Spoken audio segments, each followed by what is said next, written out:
എൻ്റെ പ്രിയപ്പെട്ടവരെ,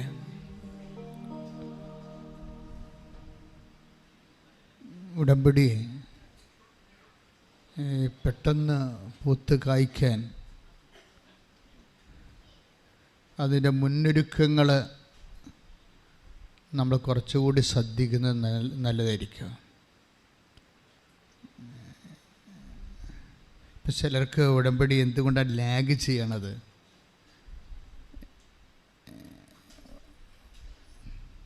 ചിലർക്ക് പെട്ടെന്ന് ഉടമ്പടി എന്താ നടക്കുന്നത്? അത് നമ്മൾ ഒരു അതൊരു കേസ് ഹിസ്റ്ററിയാണ്. ഇങ്ങനെ പലരുടെയും പെട്ടെന്ന് നടക്കുന്ന ഉടമ്പടികളും താമസിച്ച് നടക്കുന്ന ഉടമ്പടി. ആർക്കൊക്കെയാണ് ഉടമ്പടി താമസിച്ച് നടക്കുന്നത്? ആർക്കൊക്കെയാണ് ഉടമ്പടി പെട്ടെന്ന് നടക്കുന്നത്? ആ സാക്ഷികൾ മാത്രം നമ്മൾ വെറൈറ്റി ആയിട്ട് മാറ്റിയിട്ടൊന്ന് സ്കാൻ ചെയ്ത് അനലൈസ് ചെയ്ത് നോക്കിയാൽ നമുക്കൊരു സത്യം മനസ്സിലാവും. ഇപ്പോൾ നമ്മളൊരു വൃക്ഷം വെച്ച് പിടിപ്പിക്കുന്നു, അല്ലെങ്കിൽ ഒരു ചെടി വെക്കുന്നു. നമ്മളെന്ത് ചെയ്യും? ചെടി അങ്ങനെ തന്നെ കൊണ്ട് വെക്കത്തില്ലല്ലോ. എന്ത് ചെയ്യും? ആ മണ്ണൊക്കെ ഒന്ന് ഉരുക്കുമല്ലേ ആദ്യം. മണ്ണൊക്കെ ഉരുക്കി കളയുണ്ടെങ്കിലൊക്കെ പറിച്ച് മാറ്റി മണ്ണൊക്കെ ഒന്ന് ഇളക്കി, വേരോടാൻ വേണ്ടി മണ്ണൊക്കെ ഇളക്കി കൊടുത്ത് ഒരടിവളമൊക്കെ അവിടെ ഇട്ട്, എന്നിട്ടാണ് നമ്മൾ ചെടി വെച്ചിട്ട് നനയ്ക്കണത്. അപ്പോഴത് വേരോട്ടമുള്ളത് കാരണം പെട്ടെന്നത് പൊങ്ങി വളരും. ഒത്തിരിയേറെ ചെടികളുടെ ഇടയ്ക്ക് കൊണ്ടുപോയി നമ്മൾ ഉദ്ദേശിക്കുന്ന ചെടി വെച്ചാൽ പലപ്പോഴും ഈ പ്രസരണ നഷ്ടമെന്ന് ഞാൻ ഇടയ്ക്ക് പറയാറുള്ളത് പോലെ പ്രസരണ നഷ്ടം ഉണ്ടാകും. പ്രസരണ നഷ്ടമെന്ന് പറയുന്നത് KCBക്കാർ പറയുന്ന ഒരു സൂത്രമല്ല, ഒരു സത്യം. അവർ പറയും, ഇടുക്കിയിൽ അവർ കുറേ കറണ്ട് ഉണ്ടാക്കിയാൽ അത് ആലപ്പുഴ വരുമ്പോൾ കുറേ ഈ വയറിലൊക്കെ കൂടി, ചെമ്പ് വയറിലോ അലുമിനിയം വയറിലൊക്കെ സഞ്ചരിച്ച് പിന്നെ ആ വയറ് വല്ല തെങ്ങിലോ മരത്തിലൊക്കെ ഉരസിയിട്ടുണ്ടെങ്കിൽ അവർ ടച്ച് വെട്ടും. അവർ ടച്ച് വെട്ടാൻ വരുന്നില്ലേ? ടച്ച് വെട്ടാൻ വരുന്നത് എന്തുകൊണ്ടാണ്? കറണ്ട് ഈ നമ്മുടെ വേലിപ്പത്തൻ്റെ ഇടക്കൂടിയാണ് കറണ്ട് കമ്പി പോകണമെന്നുണ്ടെങ്കിൽ ആ വേലിപ്പത്തൽ മഴ നനയുമ്പോൾ കറണ്ട് വലിച്ചെടുക്കും. അപ്പോൾ നമ്മൾ 100 വാട്ട് ഉണ്ടാക്കിയാൽ, ഇടുക്കിയിൽ 100 വാട്ട് ഉണ്ടാക്കിയാൽ അത് ആലപ്പുഴ വരുമ്പോൾ 50 വാട്ടായിട്ട് കുറയും. ടച്ച് അത് പ്രസരണ നഷ്ടം വരണത്. ഉടമ്പടിയിലുമൊക്കെ പ്രസരണ നഷ്ടമുണ്ട്. ശരിക്കും നമ്മൾ ഉടമ്പടി പ്രകാരം വളരെ കൃത്യമായിട്ടാണ് ഈ സംഭവങ്ങൾ ചെയ്യുന്നുണ്ടെങ്കിലും നമുക്ക് ചുറ്റുമുള്ളവരും നമ്മുടെ കൂടെയുള്ളവരും ഉടമ്പടിയുടെ സ്പിരിറ്റ് ഇല്ലാത്തവർ, ചിലപ്പോൾ കുടുംബത്തിലുള്ളവർ തന്നെയായിരിക്കാം. ഈശോ പറഞ്ഞ കുടുംബത്തിലുള്ളവർ തന്നെയായിരിക്കും അപ്പോൾ അവരുടെ ശത്രുക്കളെന്ന്. അത് ശരിയാണ്. ഉടമ്പടിയുടെ ശത്രുക്കൾ ചിലപ്പോൾ കുടുംബത്തിലുള്ളവർ തന്നെയായിരിക്കും. കർത്താവ് എപ്പോഴും അത് നോട്ട് ചെയ്തിട്ടുണ്ട്. കുടുംബത്തിലുള്ളവരെ കുറിച്ച് take the word of God. കുടുംബത്തിലുള്ളവർ തന്നെയായിരിക്കും നിങ്ങളുടെ ശത്രുക്കൾ. ശ്രദ്ധിക്കട്ടെ. ഹല്ലേലൂയ ഹല്ലേലൂയ ഹല്ലേലൂയ ഹല്ലേലൂയ ഹല്ലേലൂയ. യേശുവേ നന്ദി, യേശുവേ ആരാധന ആരാധന. ഹല്ലേലൂയ ഹല്ലേലൂയ ഹല്ലേലൂയ ഹല്ലേലൂയ. മത്തായി 10:36. മത്തായി 10:36. സ്വന്തം കുടുംബത്തിൽപ്പെട്ടവർ തന്നെയായിരിക്കും ഒരുവന്റെ ശത്രുക്കൾ. അതാണ് സംഭവം. അത് ഇപ്പോഴല്ല, പണ്ടും അങ്ങനെയാണ്. ഒരുവൻ്റെ കുടുംബത്തിൽ പെട്ടവർ തന്നെ ആയിരിക്കും നിങ്ങളുടെ ശത്രുക്കൾ. നിങ്ങളെ ദൈവവുമായിട്ട് അടുപ്പിക്കുന്നതിലും നിങ്ങൾ ദൈവമായിട്ട് അടുക്കുന്നതിലൊക്കെ ശത്രുത വരുന്നത് ചിലപ്പോൾ ഭാര്യയാകാം, അല്ലെങ്കിൽ ഭർത്താവാകാം. ഇപ്പം ഷാംലിൻ എന്ന് പറഞ്ഞ് ഈ നോർത്ത് പറവൂരിലുള്ള ഒരു സഹോദരൻ്റെ സാക്ഷ്യം ഈ ദിവസം കേട്ടായിരുന്നു. വലിയ സാക്ഷ്യമാണ്. അപ്പോൾ ഷാംലിന് 9 വർഷമായിട്ട് മക്കളില്ല. അപ്പോഴയാൾ വൈഫിനോട് പറയും, നമുക്ക് ഇപ്പോൾ ഇലന്തിക്കര അല്ലേ, അങ്ങനെ സ്ഥലമില്ലേ, നോർത്ത് പറവൂരില്ലേ, അവിടെയാണ്, നമുക്ക് ഒന്ന് ഉടമ്പടി എടുക്കാൻ പോയാലോ എന്ന് വൈഫിനോട് ചോദിക്കുക. അപ്പോൾ വൈഫ് പറയും, ഞാനവിടെ 2019 പോയതാണ്, അങ്ങനെയാണ് എനിക്ക് അമൃതയിൽ ജോലി കിട്ടിയത്. ഞാനത് പുതുക്കാൻ വേണ്ടി പറഞ്ഞപ്പോൾ നിങ്ങളെന്നോട് പറഞ്ഞ് പോകണ്ടെന്ന് പറഞ്ഞു. അതാ സാധനം. അപ്പം ഞാൻ ഉടമ്പടി പുതുക്കണ കാര്യം പറഞ്ഞപ്പോൾ നിങ്ങൾ പറഞ്ഞ് അതിൻ്റെ കാര്യമൊന്നുമില്ല, അതൊന്നും ആയിരിക്കത്തില്ല നിങ്ങൾക്ക് ജോലി കിട്ടാൻ കാരണം എന്ന് പറഞ്ഞ പുള്ളിക്കാരൻ അന്ന് മുടക്കിയായിരുന്നു. ഉടമ്പടി പുതുക്കുന്നതിന് വൈഫിനെ മുടക്കി. അതാണ് ഈശോ പറയണത്, ഒരുവൻ്റെ കുടുംബത്തിൽ തന്നെയുള്ളവരായിരിക്കും അവൻ്റെ അല്ലെങ്കിൽ അവളുടെ ശത്രുക്കളെന്ന്. നമ്മളിത് എങ്ങനെയാണ് ഇതിനെ സമീപിക്കണമെന്ന് ചോദിച്ചു കഴിഞ്ഞാൽ, നിങ്ങൾ ഉടമ്പടി എടുക്കാൻ വേണ്ടിയുള്ള ആഗ്രഹം തോന്നുമ്പോൾ തന്നെ കുടുംബത്തിലുള്ളവരെ ബ്ലോക്ക് ചെയ്ത് പ്രാർത്ഥിക്കണം. അവരെ ബ്ലോക്ക് ചെയ്യണമെന്ന് വെച്ചാൽ കരാട്ടെ കാണിക്കണമെന്നല്ല എൻ്റെ അർത്ഥം. മറിച്ച് അവരെ സാത്താൻ്റെ ഉപകരണങ്ങളായി വന്ന് ദൈവിക പദ്ധതികളെ അട്ടിമറിക്കാതിരിക്കാൻ വേണ്ടി പ്രാർത്ഥിക്കണം. അത് നമ്മുടെ എപ്പോഴും ഇപ്പോൾ ഉടമ്പടിക്ക് തന്നെയല്ല, ദൈവികമായ എല്ലാ കാര്യങ്ങൾക്കും ആദ്യം നമ്മൾ ഗൺ പോയിൻ്റിൽ കൊണ്ടുവരുന്നത് നമ്മുടെ നിയർ വൺസ് ആൻഡ് ഡിയർ വൺസാണ്. നമ്മളെ ഏറ്റവും അടുത്തവർ, ചിലപ്പോൾ കൂട്ടുകാരാകാം, കൂട്ടുകാരത്തികളാകാം, അങ്ങനെയുള്ളവരെ എപ്പോഴും നമ്മൾ ശ്രദ്ധിക്കണം. വെച്ചാൽ അവർക്ക് വേണ്ടി നമ്മൾ പ്രെയർ ചെയ്തുകൊണ്ടിരിക്കണം. കാര്യം അവരിൽ നിന്ന് കൂടുതലും മോശമാകാതെ ഒന്നും സംഭവിക്കാതിരിക്കാൻ. സാധാരണ മോശമായതൊക്കെ സംഭവിക്കും, കൂടുതൽ മോശമായതൊന്നും ഈശോ ഒരു ശ്രദ്ധിക്കുന്നൊരു വിഷയമാണ്. Take the word of God, കൂടുതൽ മോശമായത്. ശ്രദ്ധിക്കട്ടെ.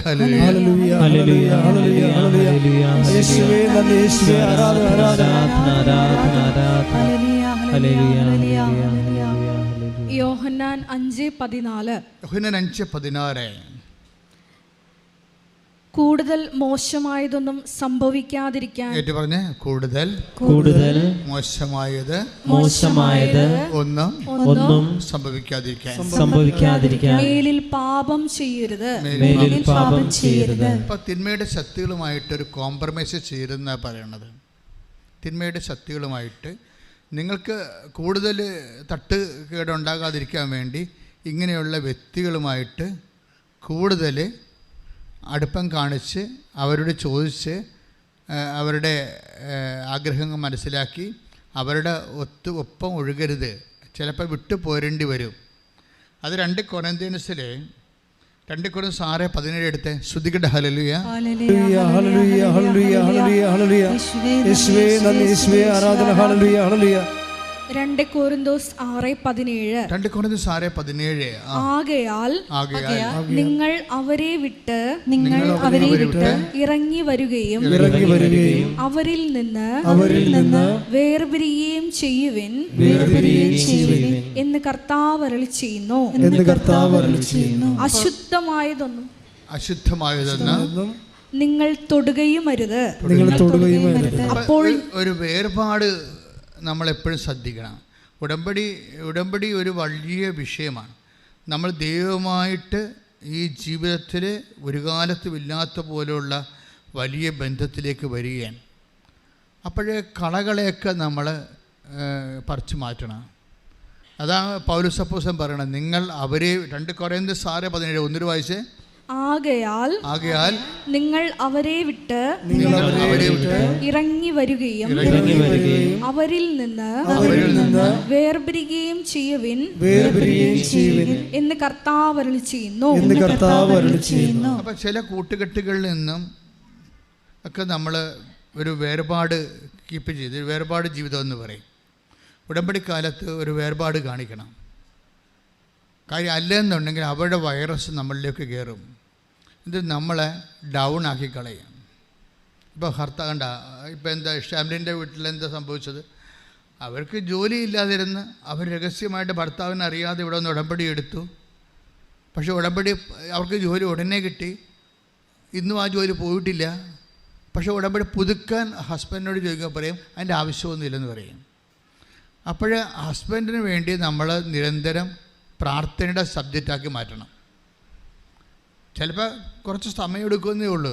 പക്ഷേ ഒരിക്കൽ പ്രാർത്ഥനയുടെ സബ്ജക്റ്റ് ആക്കിയാൽ എപ്പോഴായാലും ഈ വിക്കറ്റ് വീഴുമെന്നുള്ള കാര്യത്തിൽ യാതൊരു ഡൗട്ടും ഇല്ലാത്ത കാര്യമാണ്.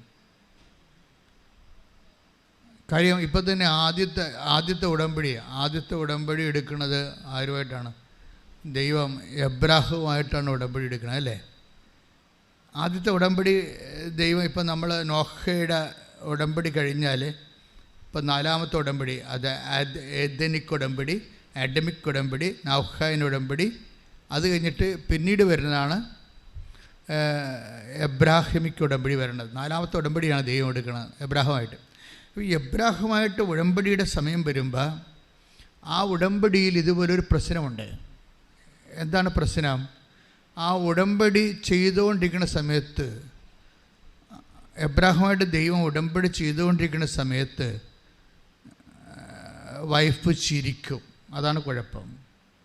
അത് നിസ്സാര കാര്യമല്ല. എബ്രാഹത്തിനെ പാതാളക്കുഴിയിൽ എത്തിച്ചതിൻ്റെ പിന്നിൽ സാറായുടെ വലിയ ശക്തമായ ചിരിയുണ്ട്. അപ്പോൾ ദൈവം അത് ശ്രദ്ധിച്ചു. ഇവരെ ശ്രദ്ധിച്ചു കഴിഞ്ഞപ്പോൾ നീ ചിരിച്ചു. അല്ല, ഞാൻ ചിരിച്ചില്ല എന്നൊക്കെ പറഞ്ഞെങ്കിലും ദൈവം പറഞ്ഞു, ഇല്ല, നീ ചിരിച്ചു. പിന്നീട് ആ ഉടമ്പടിയെ മുഴുവനും നശിപ്പിച്ച് കളയണതും ഉടമ്പടിയുടെ സമയം ലാഗ് ചെയ്യിക്കുന്നത് സാറായാണ്, അല്ലേ? എബ്രാഹത്തിന് കൊടുത്ത ഉടമ്പടി ചെയ്തുകൊണ്ടിരിക്കുന്ന സമയത്ത്, take the word of God, സ്തുതിക്കട്ടെ. ഹല്ലേലൂയ, ഹല്ലേലൂയ, ഹല്ലേലൂയ, ഹല്ലേലൂയ, ഹല്ലേലൂയ. യേശുവേ നന്ദി, യേശുവേ സ്തുതി, ഹല്ലേലൂയ. യേശുവേ ആരാധന, ആരാധന.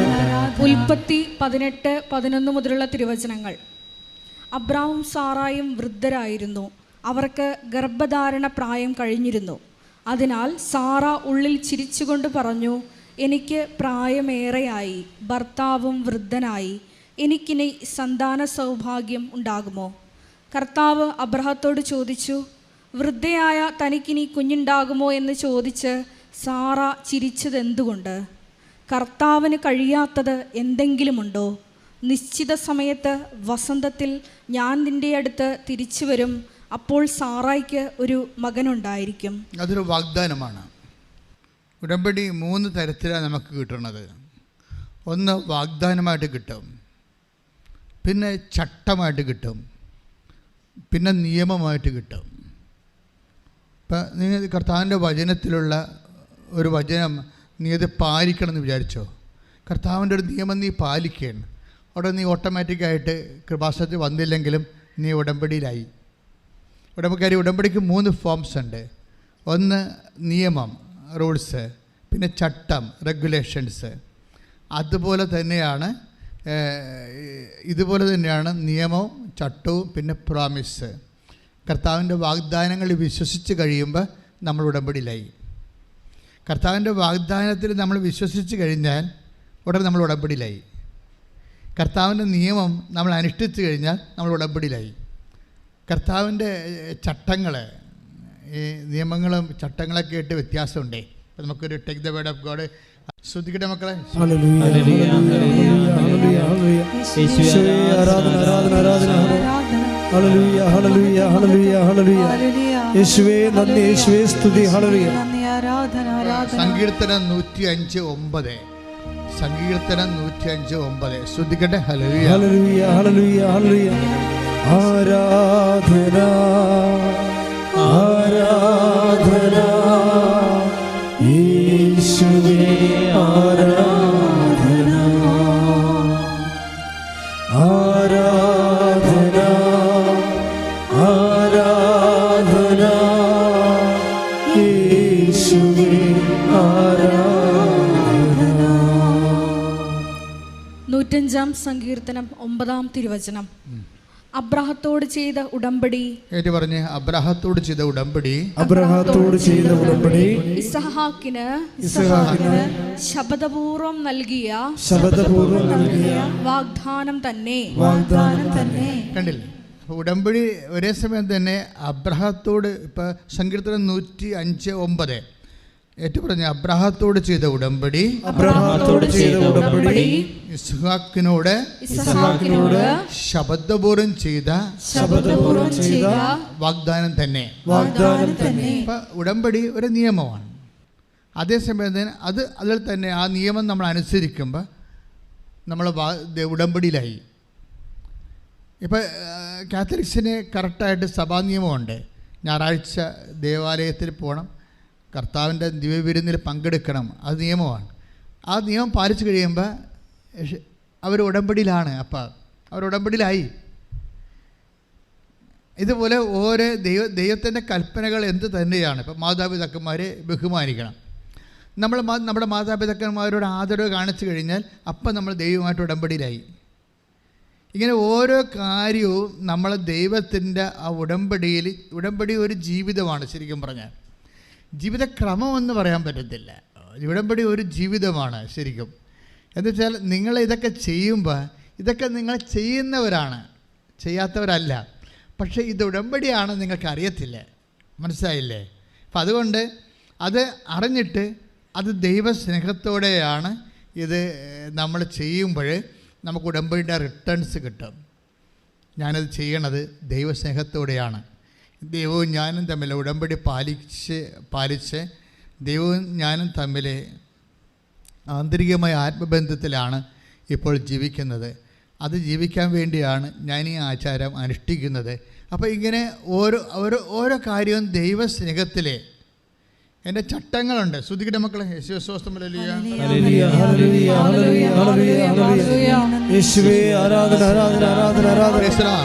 സങ്കീർത്തനം 105:10 എടുത്ത്.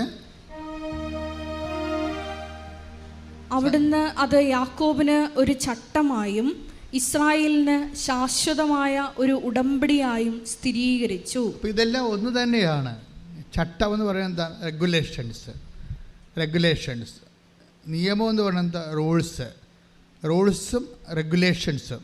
ഇപ്പോൾ റൂൾസ് ഉണ്ടായിക്കഴിഞ്ഞാൽ മാത്രം പോരാ, അത് റെഗുലേറ്റ് ചെയ്യുന്ന രീതികളുണ്ട്. അത് റെഗുലേറ്റ് വെച്ചാൽ അതിൻ്റെ ചട്ടം, അത് നടപടിക്രമം, അത് നടപ്പിൽ വരുത്തുന്ന നടപടിക്രമം. ആ നടപടിക്രമം ചട്ടം പോലെ തന്നെ നിയമം പോലെ തന്നെ പ്രധാനപ്പെട്ടതാണ്. ഇപ്പം നമ്മൾ ദൈവമായിട്ട് ഉടമ്പടി ചെയ്യുമ്പോൾ ഞങ്ങൾക്ക് ചട്ടം തന്നിട്ടുണ്ട്. എന്താണ്? 5:30 എഴുന്നേൽക്കണമെന്ന്. അപ്പോൾ നിങ്ങൾ 7 മണിക്ക് എഴുന്നേൽക്കാൻ ചട്ടം ലംഘനമായി. അപ്പോൾ ഉടമ്പടി നിന്ന് ഔട്ടായി. 15 5:30 എഴുന്നേൽക്കണം, നിലത്തിൽ കത്തിക്കണം, അതെല്ലാം ചട്ടമാണത്. നിലയ്ക്ക് പകരം പച്ച കത്തിച്ചാൽ ചട്ടവിരുദ്ധമായി. കാര്യം ഉടമ്പടി എപ്പോഴും വർക്ക് ചെയ്യണത് ഒരു നിയമമാണ്, ദൈവമായിട്ട് നമ്മൾ അടുപ്പിക്കുന്നതാണ്. ആ നിയമം നടപ്പിൽ വരുത്തുന്നത് ചട്ടപ്രകാരമാണ്. ചട്ടം തെറ്റിക്കാതിരിക്കാൻ പ്രത്യേകം ശ്രദ്ധിക്കണം. കാര്യം എല്ലാത്തിനും ദൈവമായിട്ടുള്ള കാര്യങ്ങൾക്ക് അതിൻ്റെ ഒരു സൂക്ഷ്മതയും അതേസമയം തന്നെ ഒരു ആത്മബന്ധത്തിൻ്റെ ഒരു അംശവുമുണ്ട്. പ്രാർത്ഥിക്കുക. കർത്താവ് ദൈവമേ, അങ്ങയോട് ചെയ്ത ഉടമ്പടി ചട്ടപ്രകാരം ദൈവസ്നേഹത്തോടെ അനുവർത്തിക്കാൻ എനിക്ക് പ്രത്യേക അഭിഷേകം നൽകണമേ. എനിക്ക് പ്രത്യേക അഭിഷേകം നൽകണമേ.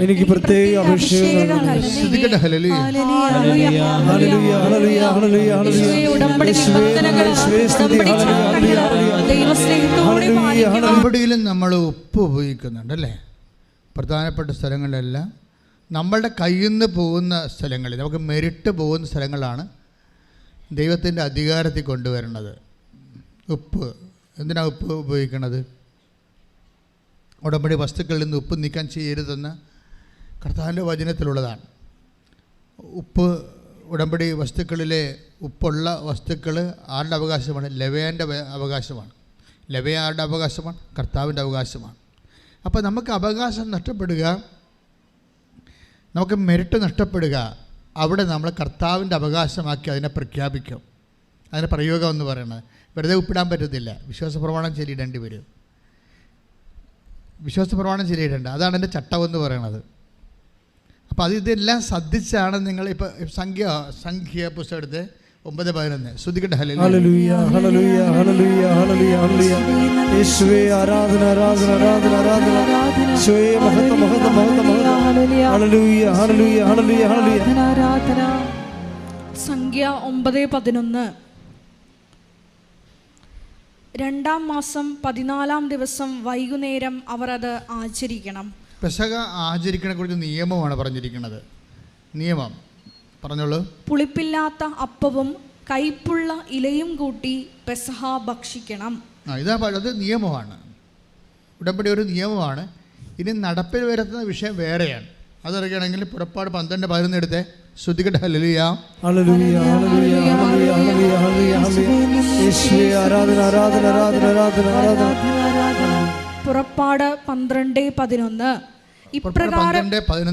ഇപ്രകാരമാണ് അത് ഭക്ഷിക്കേണ്ടത്. ഭക്ഷിക്കണമെന്ന് പറഞ്ഞത് നമ്മൾ സംഖ്യാപുസ്തകം പെസഹ ആചരിക്കണമെന്ന് പറയുന്നത് സംഖ്യാപുസ്തകം 9:11. പക്ഷേ എങ്ങനെ ആചരിക്കണം, അതിൻ്റെ റെഗുലേഷൻ എന്താണ്, ചട്ടം എന്താണ്, ആ ചട്ടമാണ് പറയണത് പുറപ്പാട് 12:11. വായിച്ചോളൂ. അരമുറുക്കി ചെരുപ്പുകൾ അണിഞ്ഞ് വടി കയ്യിലേന്തി തിടുക്കത്തിൽ ഭക്ഷിക്കണം. അപ്പോൾ ഈ ഉടമ്പടിക്ക് ഒരു സ്പീഡുണ്ട്, മനസ്സിലായോ? അന്നേരം ചെരുപ്പ് കയ്യിൽ അണിഞ്ഞാണ് ചെയ്യണത്. കാരണം നമ്മൾ യാത്ര അവസാനിക്കുമ്പോൾ ചെരുപ്പ് ഊരി വെക്കല്ലേ ചെയ്യണത്, അല്ലേ? നമ്മൾ എവിടെയെങ്കിലും യാത്ര അവസാനിക്കുമ്പോൾ ചെരുപ്പ് ഊരി വെക്കും. യാത്ര തുടങ്ങുമ്പോഴും നമ്മൾ ചെരുപ്പ് അണിയും. അപ്പോൾ ഒരു യാത്രയുടെ ഒരു ഇതാണ്. പിന്നെന്താണ്? വടി കയ്യിലെടുക്കണം.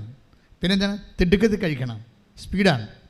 നിങ്ങൾ ഈ തിടുക്കം, ഇതിൻ്റെ ഉടമ്പടിയിലെ തിടുക്കം ഇല്ലെങ്കിൽ ഉടമ്പടിക്ക് തിടുക്കം ഉണ്ടാകത്തില്ല. മനസ്സിലായില്ലേ? ഇതെല്ലാം സ്പീഡായിട്ട് ചെയ്യേണ്ടതാണ്. കർത്താവിനോട് ചെയ്ത വാഗ്ദാനങ്ങൾ. ഇപ്പോൾ ഷാംലിൻ പെട്ടെന്ന് വൈഫിനോട് ഇവിടെ വന്ന് എനിക്ക് ജോലി കിട്ടിയത് ഉടമ്പടി എടുത്തിട്ടാണെന്ന് പറയുമ്പോൾ പിറ്റേ ദിവസം തന്നെ ഷാമിന് വൈഫിനെയും കൂടി ഇവിടെ വരും. എന്നിട്ട് ഉടമ്പടി ചെയ്യും. ഉടമ്പടി ചെയ്തിട്ട് പിന്നെ ഈ മനുഷ്യൻ അതെല്ലാം ചെയ്യണത് പക്കാ സ്പീഡിലാണ്.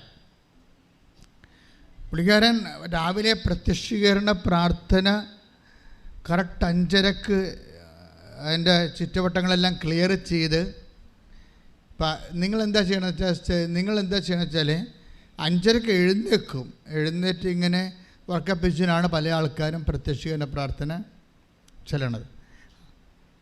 6 മണി വരെ അച്ഛൻ സമയം തന്നിട്ടുണ്ട്, ചട്ടക്രമം 6 മണി വരെ ഉണ്ട്.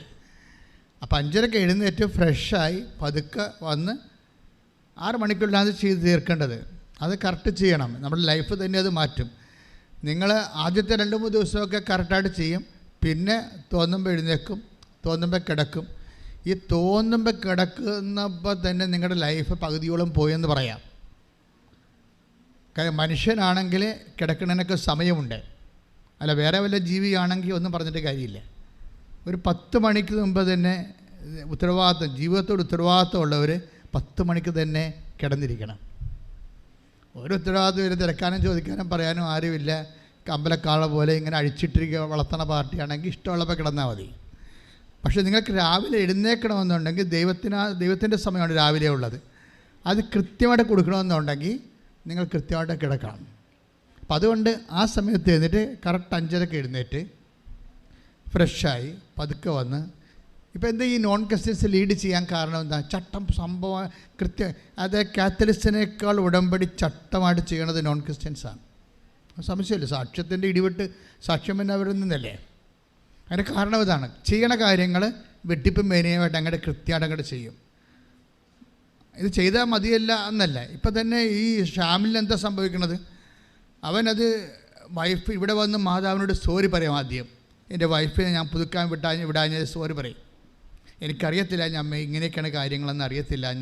അതുകൊണ്ട് എനിക്ക് ജോലി തന്നതാണ് ഞങ്ങളുടെ കുടുംബത്തിന്. അമ്മ തന്ന ജോലി കൊണ്ടാണ് ഭക്ഷണം കഴിച്ചു പോണത്. പക്ഷെ നന്ദി പറയാൻ പോലും എനിക്ക് വരാത്തില്ല. ഞാൻ അവളെ വിട്ടില്ല. അതുകൊണ്ട് ഞാൻ ആദ്യമേ സോറി പറയണമെന്ന് പറയും. ആ സോറി അങ്ങ് അമ്മ ഏറ്റെടുക്കും. അതാണ് രസം. അത് ആത്മാർത്ഥമായിട്ട് അമ്മ സ്വീകരിക്കും ആ സങ്കടം. എന്നിട്ട് ഇവൻ രാവിലെ എഴുന്നേൽക്കുമ്പോൾ തന്നെ ഇവൻ പറയും, പ്രത്യക്ഷീകരണ പ്രാർത്ഥന ചെല്ലാൻ തുടങ്ങിയപ്പോൾ തന്നെ എന്നെ പിടിച്ച് ആരോ കുടഞ്ഞതുപോലെ എനിക്ക് തോന്നിയെന്ന്. അഭിഷേകം വന്നു രാവിലെ. അതാണ് വിഷയം. നമ്മളാ സത്യസന്ധമായിട്ടാണ് ആ വിഷയം ചെയ്യണമെന്നുണ്ടെങ്കിൽ അഭിഷേകം എല്ലാ മേഖലയും വരും. പിന്നെ എന്നിട്ട് ഈ ഷാമിലിൻ്റെ സാക്ഷ്യം നിങ്ങൾ കേൾക്കണം കേട്ടോ. നല്ല ഈ മാസത്തെ ഏറ്റവും നല്ല സാക്ഷ്യം ഈ ആഴ്ചയിൽ. എന്നിട്ട് പിന്നെ ഇങ്ങനെ ഈ സ്വപ്പ് പതയണ പോലെ എപ്പോഴും ദൈവസ്നേഹം ഇങ്ങനെ പതഞ്ഞുകൊണ്ടേയിരിക്കും. ഉടമ്പടി കറക്റ്റാണെങ്കിലേ കറക്റ്റാണെന്ന് വെച്ച് കഴിഞ്ഞാൽ നിങ്ങൾ ചെയ്ത് നോക്കാം, ഒക്കട്ടെ എന്നൊക്കെ വിചാരിച്ച് അങ്ങനെയാണെങ്കിൽ അത് കറക്റ്റാകത്തില്ല. മറിച്ച് ഉടമ്പടി കറക്റ്റായിട്ട് ഇത് ചെയ്തിരിക്കും. ദൈവത്തിന് വേണ്ടി ജീവിക്കും, ദൈവത്തിനെ മഹത്വപ്പെടുത്തും, ദൈവത്തിന് വേണ്ടി ഞാൻ സാക്ഷിയാകും എന്നൊക്കെ പറഞ്ഞ് ആത്മാർത്ഥമായിട്ട് എന്നോട് തന്നെ ഞാനൊരു ഉടമ്പടി ചെയ്യും, ഒരു സ്വകാര്യ ഉടമ്പടി. അങ്ങനെ ചെയ്ത് ആണ് ഇവൻ രാവിലെ പ്രത്യക്ഷ പ്രാർത്ഥന ഇറക്കുമ്പോൾ തന്നെ ശരീരം ആസനം കൊടയണ പോലെ ഒരു വല്ലാത്ത ഒരു അനുഭൂതിയിലേക്ക് വരും. അഭിഷേകമാണത്. അത് ഇവർക്ക് ഇപ്പം മാത്രമല്ല, പിന്നെ ഇവർക്ക് അഭിഷേകം ഇങ്ങനെ എപ്പോഴും ഇങ്ങനെ കിട്ടിക്കൊണ്ടിരിക്കും. കാര്യം നമ്മളെ ദൈവാനുഭവത്തെ ക്രിസ്ത്യാനിറ്റിയിൽ അഭിഷേകം എന്താ പറയണത്. അപ്പം നമ്മൾ തലയിൽ കൊണ്ടുവന്ന് രാജാക്കന്മാർക്കും പട്ടമഹർഷിമാർക്കും തൈലം തേക്കണ അഭിഷേകമല്ല, ഇത് പരിശുദ്ധാത്മാ നിറവിന് അഭിഷേകം എന്നാണ് പറയുന്നത്. അത് നമുക്ക് ഫീൽ ചെയ്യും, കൃത്യമായിട്ട് നമുക്ക് ഫീൽ ചെയ്യും.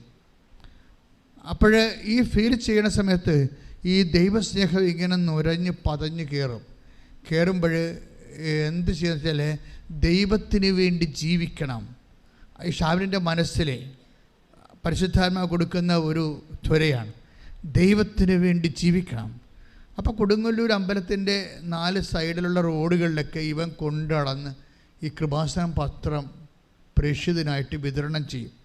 അപ്പം ചിലരൊക്കെ വലിച്ചു കയറി ദൂരെ കളയാം, പത്രം പിടിച്ച് മേടിച്ചിട്ട് വലിച്ചു കയറി കളയും. അപ്പം പറയും, അമ്മ മാതാവേ അവരോട് ക്ഷമിച്ചേക്കണമെന്ന് പറയും. ദൈവസ്നേഹമുള്ളവർക്ക് അങ്ങനെയാണല്ലോ. ദൈവസ്നേഹമുള്ളവർക്ക് ഉണ്ടിൻ്റെ ഉള്ളിൽ ശാപമല്ല വരുന്നത്. കർത്താവ് ഇപ്പോൾ 14 അധ്യായമില്ല, റോമ എന്താ പറയണത്? റോമ 14 പറയും, നിങ്ങളെ ദ്രോഹിക്കുന്നവരെ ആശീർവദിക്കുവിൻ, ആശീർവദിക്കുക മാത്രമേ ചെയ്യാവൂ. Take the word of God. ശ്രദ്ധിക്കട്ടെ. ഹല്ലേലൂയ, ഹല്ലേലൂയ, ഹല്ലേലൂയ, ഹല്ലേലൂയ, ഹല്ലേലൂയ, ഹല്ലേലൂയ. യേശുവേ നന്ദി. ഹല്ലേലൂയ, ഹല്ലേലൂയ, ഹല്ലേലൂയ. യേശുവേ സ്തുതി. ഹല്ലേലൂയ, ഹല്ലേലൂയ, ഹല്ലേലൂയ. യേശുവേ ആരാധന, ആരാധന, ആരാധന, ആരാധന, ആരാധന. യേശുവേ ആരാധന, ആരാധന, ആരാധന. യേശുവേ ആരാധന. റോമ 12:14. യേശുവേ നന്ദി. ഹല്ലേലൂയ. നിങ്ങളെ പീഡിപ്പിക്കുന്നവരെ അനുഗ്രഹിക്കുവിൻ. ഏറ്റു പറഞ്ഞ്, നിങ്ങളെ പീഡിപ്പിക്കുന്നവരെ അനുഗ്രഹിക്കുവിൻ. അനുഗ്രഹിക്കുകയല്ലാതെ ശപിക്കരുത്. അനുഗ്രഹിക്കുക അല്ലാതെ ശപിക്കരുതെന്ന് പറഞ്ഞാൽ എന്താ കാര്യം? അനുഗ്രഹിക്കും, എന്നാലും നീ എനിക്കിട്ട് പാര വെച്ചല്ല. ഞങ്ങളുടെ ഏത് പട്ടിക്ക് ഒരു ദിവസം ഉണ്ടാവും, ഞങ്ങളുടെ പുളിച്ചും പൂക്കും മനസ്സിൽ വിചാരിക്കല്ലേ. മനുഷ്യന്മാരുടെ സ്വഭാവം അതാണല്ലോ. നമുക്കിവിടെ പണി തന്നവരും പാര വെച്ചവരുമൊക്കെ നമ്മളിപ്പോൾ ഉടമ്പടിയൊക്കെ എടുത്തോണ്ട് ഇങ്ങനെ വായു വെള്ളവും കൊണ്ട് അടക്കണം. നമ്മളായിട്ടൊരു പ്രശ്നം ഉണ്ടാക്കേണ്ടതൊക്കെ പറഞ്ഞാൽ അടക്കണം. പക്ഷേ എന്നാലും മനസ്സിൽ ഓർക്കും, എന്താണ്, നീ എനിക്കിട്ട് പണിതല്ലേ, എപ്പോഴെങ്കിലും ഒരു ദിവസം ഉണ്ടാവുമോ, ഏത് പട്ടിക്ക് ഒരു ദിവസം ഉണ്ടല്ലോ എന്ന് മനസ്സിൽ വിചാരിക്കും. ആ ബൈബിൾ അതവിടെ അവിടെ വെച്ച് കട്ട് ചെയ്തിട്ടുണ്ടല്ലേ, അനുഗ്രഹിക്കുക അല്ലാതെ പറയാൻ മനസ്സിലൊന്നും വിചാരിക്കരുത്. അതാ വിഷയം. പ്രാർത്ഥിക്കുക, കർത്താവ് ദൈവമേ, ഉടമ്പടിക്കാലത്ത് വിശുദ്ധിയോടെ ജീവിക്കാൻ, ദൈവസ്നേഹത്തോട് ജീവിക്കാൻ, ക്ഷമിച്ചോണ്ട് ജീവിക്കാൻ, ശത്രുക്കളെ ആശീർവദിക്കാൻ, എന്നെ അഭിഷേകം ചെയ്യണമേ. അപ്പൊ കയ്യിലിരുന്ന പത്രം മേടിച്ച് ആൾക്കാർ വൈരാഗികൾ കീറിക്കളയുകയാണ്. കീറിക്കളയുമ്പോഴും ഈ ഷാമിൽ എന്താ പ്രാർത്ഥിക്കണത്? കർത്താവേ അവരോട് ക്ഷമിക്കണമേ. അല്ലാതെ നീരസമില്ല, സങ്കടമില്ല, ഒന്നുമില്ല. പക്ഷെ തൻ്റെ ജോലി ചെയ്യുന്നതിൽ ആ മനുഷ്യൻ പിന്നോട്ട് മാറുന്നില്ല. ദൈവസ്നേഹമാണെന്താ, ഈ ദൈവസ്നേഹത്തെ തോൽപ്പിക്കാൻ പറ്റത്തില്ല. പിറ്റേ ദിവസം എന്നിട്ട് ഈ മനുഷ്യൻ പറയണേ, ഞാൻ പിന്നെയൊക്കെ എനിക്ക് എന്താണ് സംഭവിച്ചതെന്ന് എനിക്ക് മനസ്സിലാവണില്ല. ഞാൻ പുറത്തിറങ്ങുമ്പോഴൊക്കെ കാണുന്നവരെല്ലാം പാവത്തങ്ങളാണെങ്കിൽ ചോദിക്കും, എനിക്കുള്ള കാശെല്ലാം അവർക്ക് കൊടുക്കും. ഉടമ്പടി അഭിഷേകമായിട്ട് അത് പ്രയോഗത്തിൽ വന്നിട്ട് ദൈവം ഇങ്ങനെ കൂടെ സഞ്ചരിക്കുമ്പോൾ ദൈവം ഈ സ്നേഹത്തിൻ്റെ ഒരു പ്രവാചകനായിട്ട് ഈ മനുഷ്യൻ മാറുകയാണ്. അങ്ങനെ മാറി കർത്താവിൻ്റെ ജോലി അത് എല്ലാവർക്കും, അതായത് ഭക്ഷണം മേടിച്ച് കൊടുക്കും, പൈസ കൊടുക്കേണ്ടവർ പൈസ കൊടുക്കും, ആശുപത്രിയിൽ പോയി രോഗികളെ കാണും. ഇതെല്ലാം ത്രില്ലടിച്ച് ചെയ്യുകയാണ്. ഈ വടി കയ്യിൽ പിടിച്ച് ചെരുപ്പ് ധരിച്ച് സ്പീഡിൽ ചെയ്യുകയാണ്. ഉടമ്പടിയുടെ സ്പീഡുണ്ട്. അല്ല വല്ല കാലത്തും കൂടി ഒപ്പിച്ച് ചെയ്താൽ മതിയല്ല. ഇന്ന് ജൂലൈ മാസമല്ലേ, ഇത് അവസാനം വരെ, ഈ മാസം അവസാനം വരെ ഉണ്ടല്ല എന്നൊക്കെ വിചാരിച്ച് ചെയ്യണേ കുഴപ്പമൊന്നുമില്ല. പക്ഷേ ഫലവും അതുപോലെ തന്നെയായിരിക്കും. ഇതിൻ്റെ സ്പീഡെന്ന് പറയുന്നത് ദൈവസ്നേഹത്തിൻ്റെ സ്പീഡാണ്. ദൈവസ്നേഹമുള്ള ആൾക്കാരെ സംബന്ധിച്ചിടത്തോളം അവൻ ഇങ്ങനെ ഫയറായി പോവും. തീക്ക് വല്ല ബുദ്ധിയും ബോധമുണ്ട്, കത്തി അങ്ങോട്ട് കയറും. അതായത് ദൈവസ്നേഹത്തിനാൽ ഒന്ന് പ്രാർത്ഥിച്ചേ, കർത്താവ് ദൈവമേ, ഉടമ്പടിയിലെ സ്നേഹപ്രവൃത്തികളെ സ്പീഡായി ചെയ്യാൻ, അതിവേഗം ചെയ്യാൻ, സന്തോഷത്തോടെ ചെയ്യാൻ ദൈവസ്നേഹത്താൽ എന്നെ ഇപ്പോൾ അഭിഷേകം ചെയ്യണമേ, എന്നെ അഭിഷേകം ചെയ്യണമേ. ശ്രദ്ധിക്കട്ടെ. യേശുവേ നന്ദി, ഹല്ലേലൂയ ഹല്ലേലൂയ ഹല്ലേലൂയ. യേശുവേ ആരാധന ആരാധന ആരാധന ആരാധന. ഹല്ലേലൂയ ഹല്ലേലൂയ ഹല്ലേലൂയ. യേശുവേ നന്ദി, യേശുവേ സ്തുതി. ഹല്ലേലൂയ ഹല്ലേലൂയ. നമ്മൾ നിലം ഒരുക്കി മണ്ണ് ഇളക്കി വളമിട്ട് കളകൾ പറിച്ചൊക്കെ കളഞ്ഞ പോലെ ഉടമ്പടിയിൽ ആദ്യമേ തന്നെ ഇതുപോലെ നമുക്ക് ഉടമ്പടിക്കെതിരെ നിൽക്കുന്ന ശക്തികളെയൊക്കെ പറിച്ച് മാറ്റി ക്ലിയർ ഗ്രൗണ്ട് ക്ലിയർ ചെയ്യണം. ഇംഗ്ലീഷ് ബൈബിളെ he has clear the ground before എന്ന് കിടപ്പുണ്ട്. അതായത് സങ്കീർത്തനം 8:88, സങ്കീർത്തനം 9:8. ശ്രുതികട ഹല്ലേലൂയ ഹല്ലേലൂയ ഹല്ലേലൂയ ഹല്ലേലൂയ ഹല്ലേലൂയ. യേശുവേ നന്ദി, യേശുവേ ആരാധന ആരാധന ആരാധന ആരാധന. 80-ാം സങ്കീർത്തനം 8-ാം തിരുവചനം. ഈജിപ്തിൽ നിന്ന് അവിടുന്ന് ഒരു മുന്തിരിവള്ളി കൊണ്ടുവന്നു, ജനതകളെ പുറത്താക്കി അത് നട്ടുപിടിപ്പിച്ചു. ഇത് രണ്ട് കാര്യമാണ്. ഒന്ന് പറഞ്ഞ് ഈജിപ്തിൽ നിന്ന് അവിടുന്ന് ഒരു മുന്തിരിവള്ളി കൊണ്ടുവന്നു, ജനതകളെ പുറത്താക്കി അത് നട്ടുപിടിപ്പിച്ചു. അവിടുന്ന് അതിനുവേണ്ടി തടമൊരുക്കി അത് വേരൂന്നി വളർന്നു, ദേശം മുഴുവനും പടർന്നു. അപ്പൊ ഇത് അതായത് ഈജിപ്തിൽ നിന്ന് ഈ ഇസ്രായേലിനെ കൊണ്ടുവന്ന കാര്യമാണ് പറയണത്. പക്ഷെ അതിനെ ഒരു മുന്തിരിച്ചെടിയായിട്ട് ഉപമിച്ചിട്ട് പറയണത് എന്താണ്? ഈജിപ്തിൽ നിന്ന് അവിടെ നിന്ന് കുഞ്ഞിച്ചെടിയെ കൊണ്ടുവന്ന് രണ്ട് കാര്യങ്ങൾ ചെയ്തു. എന്ത് ചെയ്ത്? അത് അവിടുന്ന് സങ്കീർത്തനം 80:8 വായിച്ചോളൂ. ജനതകളെ പുറത്താക്കി. അതായത് ഉടമ്പടിക്കെതിരെ നിൽക്കുന്ന ശക്തികളെ പുറത്താക്കി. അത് നിസ്സാര കാര്യമല്ല. അതിന് നിങ്ങളെ പല ആൾക്കാരും ഉടമ്പടിക്കെതിരെ നിൽക്കുന്ന ശക്തികളെ മനസ്സിൽ നിന്ന് പുറത്താക്കാതെയാണ് ഇത് ചെയ്തുകൊണ്ടിരിക്കുന്നത്. അത് വളരെ സീരിയസ് വിഷയമാണ്. അത് കർത്താവ് പറഞ്ഞ പോലെ ഭാര്യയാകും, മക്കളാകും. ഇപ്പം സാറാ തന്നെ ചിരിച്ചില്ലേ? ചിരിച്ചതിൻ്റെ പേരിൽ എന്നാ പറ്റിയത്? ആ ഉടമ്പടി ലാഗ് ചെയ്തു, 25 കൊല്ലം ലാഗ് ചെയ്തു. പെണ്ണുമ്പോൾ അത് വിശ്വസിച്ചില്ലല്ല. ചിരിച്ചതിന് കാരണം അവർ പറയുന്നുണ്ട്, ഞാൻ പ്രായമാണ്, ഹസ്ബൻഡും പ്രായമാണെന്ന് പറയുന്നുണ്ട്. ബുദ്ധിപരമാണ്, മെരിറ്റില്ലെന്നാണ് പറയണത് അല്ലേ? നമ്മുടെ ഉടമ്പടി ഭാഷ പറഞ്ഞ സാറാ ചിരിക്കാൻ കാര്യം എന്താ? മെരിറ്റില്ലെന്നാണ് അതവർ പറയുന്നു. Take the word of God. ശ്രുതികട ഹല്ലേലൂയ ഹല്ലേലൂയ ഹല്ലേലൂയ ഹല്ലേലൂയ. യേശുവേ നന്ദി, ഹല്ലേലൂയ ഹല്ലേലൂയ ഹല്ലേലൂയ ഹല്ലേലൂയ ഹല്ലേലൂയ ഹല്ലേലൂയ. യേശുവേ ആരാധന ആരാധന ആരാധന. ഹല്ലേലൂയ ഹല്ലേലൂയ ഹല്ലേലൂയ ഹല്ലേലൂയ. യേശുവേ നന്ദി, മഹത്വം. ആരാധന ആരാധന യേശുവേ ആരാധന.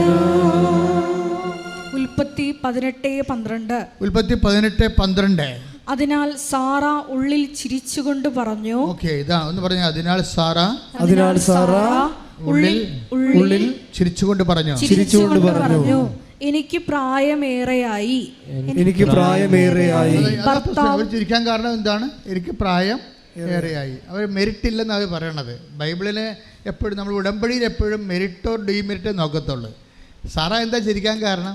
എനിക്ക് മെരിറ്റ് ഇല്ല. എന്താ കാരണം? പ്രായം ഏറെയായി. അടുത്ത വിഷയം എന്താ? ഭർത്താവും വൃദ്ധനായി. ഭർത്താവിനും മെരിറ്റ് ഇല്ല, അയാൾ പ്രായമായി വലിയ അപ്പാപ്പനായി. ഭർത്താവ് അപ്പാപ്പനായി, അതേസമയം തന്നെ ഇവരും പ്രായം കവിഞ്ഞ്, മെരിറ്റില്ല. പക്ഷേ എന്താ പ്രോബ്ലം വെച്ച് കഴിഞ്ഞാൽ ഉടമ്പടിയിൽ പലപ്പോഴും വരണത് നമുക്ക് ആൾക്കാരെ ചിരിക്കാൻ കാരണം എന്താ? ഇപ്പം നിങ്ങളുടെ വീട്ടിൽ പോകുമ്പോൾ നിങ്ങൾ ഉടനെ പറയുമോ ഇപ്പം തന്നെ ഇങ്ങനെ ആലപ്പുഴയിൽ നിന്ന് ചുമന്നുകൊണ്ട് പോരുമെന്ന് പറഞ്ഞ് ചിരിക്കും അവർ. അതെന്ന് വെച്ച് കഴിഞ്ഞാൽ നമുക്ക് മെരിറ്റില്ല എന്നുള്ളതാണ്. മെരിറ്റില്ലാത്ത സ്ഥലത്ത് പിന്നെ എന്ത് വർക്കൗട്ട് ചെയ്യാനാണ്? ഈ ഷാംലിൻ സാക്ഷ്യം പറഞ്ഞത് എന്താ?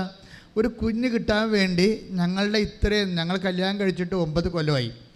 കഴിഞ്ഞ 9 കൊല്ലമായിട്ട് കല്യാണം കഴിച്ചിട്ട് ഈ 9 കൊല്ലവും ഞങ്ങൾ ഞാൻ വേലയെടുത്ത കാശും എൻ്റെ വൈഫ് വേലയെടുത്ത കാശും ആശുപത്രികൾ കൊണ്ടേ കൊടുക്കുകയാണ്. എന്തിനാണ്? ട്രീറ്റ്മെൻറ്റിന് വേണ്ടി.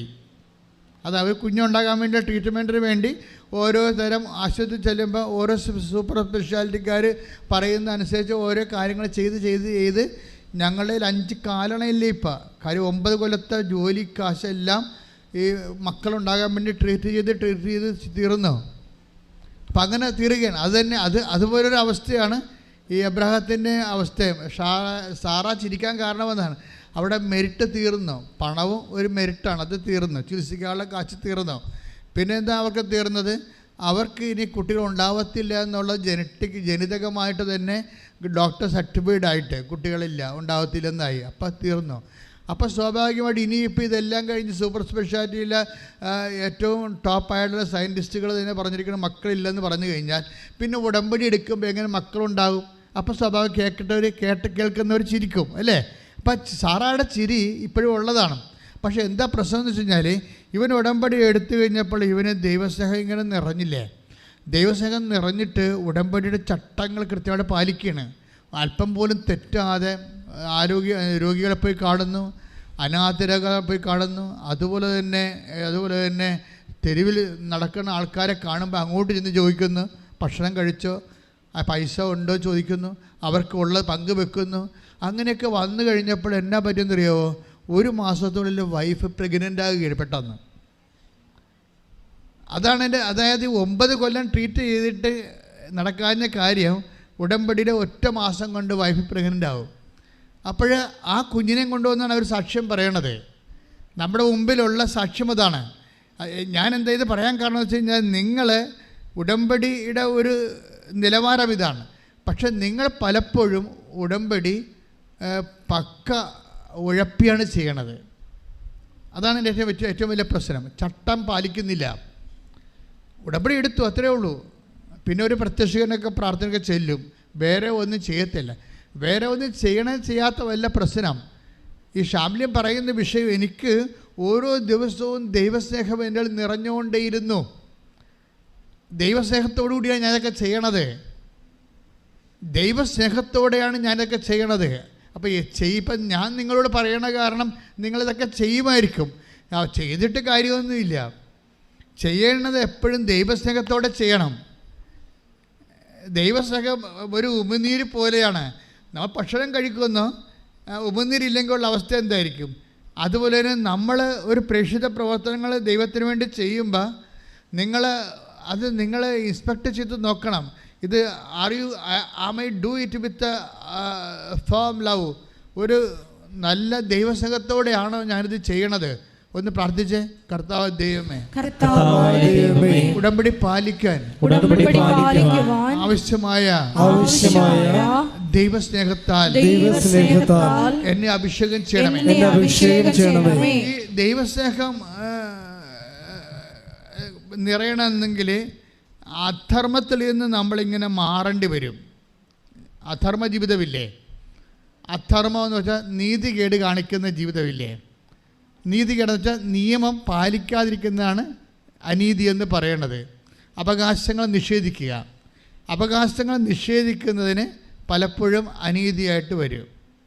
അപ്പോഴേ അവകാശ നിഷേധനം കൂടുമ്പോൾ അധർമ്മമായിട്ട് വരും.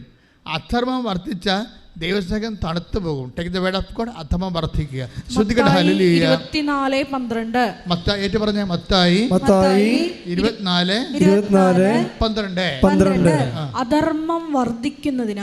അധർമ്മം വർദ്ധിക്കുന്നതിനാൽ പലരുടെയും സ്നേഹം തണുത്തു പോകും. ഇതാണ് പ്രശ്നം. ദൈവസ്നേഹം നിങ്ങൾക്ക് തണുത്തു പോയിട്ടുണ്ടെങ്കിൽ, ഒരു ചൂടാർന്ന ദൈവസ്നേഹം ഇല്ലെങ്കിൽ അധർമ്മത്തോട് നിങ്ങൾ കൂട്ടു നിൽക്കുന്നു എന്ന് വേണം പറയാൻ. അധർമ്മം എന്ന് പറഞ്ഞാൽ എന്താണ്? അതായത് അവകാശത്തിൻ്റെ മേലുള്ള കടന്നുകയറ്റം അധർമ്മമായിട്ട് വരും. ഇപ്പോൾ നിയമം, അതുപോലെ തന്നെ നിയമം പാലിക്കുമ്പോൾ, ഇപ്പോൾ ഒരു നിയമം നമ്മൾ പാലിക്കണം എന്താണ്? അർഹതപ്പെട്ടത് കൊടുക്കാനും വാങ്ങിക്കാനും ഉള്ള നിയമങ്ങളുണ്ട്. ആ നിയമങ്ങൾ ദൈവം അംഗീകരിച്ച ഡിവൈൻ ലോ തന്നെയാണത്. അപ്പോൾ അത് കൊടുക്കേണ്ടത് കൊടുക്കാതിരിക്കുക. ഇപ്പം ഞാൻ ഉദാഹരണത്തിന്, ഇപ്പം നിങ്ങൾക്ക് 2 മക്കളുണ്ടെന്ന് വിചാരിച്ചോ. അപ്പോൾ 2 മക്കളുണ്ട്, 2 പെൺമക്കളും 2 ആൺമക്കളുണ്ടെന്ന് വിചാരിച്ചോ. ഇപ്പോൾ 2 പെൺമക്കളും 2 ആൺമക്കളുണ്ട്. പെൺമക്കളെയൊക്കെ കെട്ടിച്ചു വിട്ടു, അവരെ പഠിപ്പിച്ചു, നല്ലവണ്ണം പഠിപ്പിച്ചു, കെട്ടിച്ചു വിട്ടു. ഇപ്പോൾ അനിയൻ ചെറുക്കനും അതിൻ്റെ അടുത്തുണ്ടായിരുന്നു. അവനും ഇപ്പോൾ പഠിച്ച് ജോലിയൊക്കെ ആയി. ഇപ്പോൾ പഠിപ്പും ജോലിയും ഇല്ലാതെ ഈ കെട്ടിച്ചു വിട്ടത് ആരാണ്? അപ്പം മരിച്ചതിന് ശേഷം മൂത്ത മകനാണ് കെട്ടിച്ചു വിട്ടിരിക്കണത്. മൂത്ത മകൻ വീട്ടിൽ നിന്നുകൊണ്ട് അധ്വാനിച്ച് രാത്രിയും പകലും പീഡിയക്കടയോ കച്ചവടമോ പശുവിനെ വളർത്തിയോ ക്ലാവിനെ വളർത്തിയോ കന്ന് പൊട്ടിയോ ഒക്കെ അവൻ ഇങ്ങനെ രാത്രിയും പകലും ജോലി ചെയ്ത് ഈ അനുജനെ ജോലിക്കാരനുമാക്കി പെങ്ങന്മാരെ കെട്ടിച്ചും വിട്ട്. പക്ഷെ അവൻ ഈ കണക്കൊന്നും എഴുതി വെച്ചിട്ടില്ല. അതാണ് പ്രശ്നം. അവൻ കണക്ക് എഴുതി വെച്ചിട്ടില്ല. സ്വന്തം അമ്മയ്ക്കും സഹോദരനൊക്കെ ചെയ്യണതിന് എന്ത് കണക്ക് എന്താണ് അവൻ ചിന്തിച്ചത്. പക്ഷേ ഇപ്പോഴെന്നാ പറ്റിയിരിക്കണമെന്ന് വെച്ചാൽ അനിയത്തി കെട്ടി വന്നില്ലേ വീട്ടിൽ. അനിയൻ്റെ ഭാര്യ കെട്ടി വന്നപ്പോൾ അവൾക്കിതൊന്നും അറിയേണ്ട കാര്യമില്ല. അവൾ ഉദ്യോഗസ്ഥയാണ്. അവൾ തന്നെ പറയണത് മനസ്സുണ്ടെങ്കിൽ എൻ്റെ കൂടെ താമസിച്ചാൽ മതി എന്നാണ്. അവളൊന്ന് പ്രസവിക്കാൻ പോയാൽ പിന്നെ അവളെ കാണത്തില്ല. മഷിയുടെയൊക്കെ പിന്നെ കാണത്തില്ല. വേറെ കുഴപ്പമൊന്നും ചെയ്തില്ല, ഒന്ന് പ്രസവിച്ചെന്ന് മാത്രമേ ഉള്ളൂ. പക്ഷെ പിന്നെ ഇയാളെ കാണത്തില്ല. അവളെ കൊച്ചിനെ അടിച്ച് മാറ്റിയിരിക്കുക. എന്നിട്ട് എന്തെല്ലാം കാര്യങ്ങളാണ് അമ്മായിയമ്മക്കും ചേട്ടനും ഒക്കെ എതിരെ അവൾ അവിടെ നിന്ന് പറയണത്. ചേട്ടൻ എന്നെ തോണ്ടി, ആര് തോണ്ടാൻ? അവൾക്ക് ഇങ്ങോട്ട് വരാൻ കഴിയില്ല. അധർമ്മം എന്നെ വരെ വേണ്ടില്ലേ? അവൾക്ക് ഇങ്ങോട്ട് വരാൻ കഴിയില്ല. ആ കൊച്ചിനെ അടിച്ച് മാറ്റിയിരിക്കണം. അവൾ പ്രസവിച്ച നാട്ടുകാരുടെ മുമ്പിൽ അവളുടെ തള്ളയും അതുപോലെ ഒരു ഭ്രാന്തിയാണ്.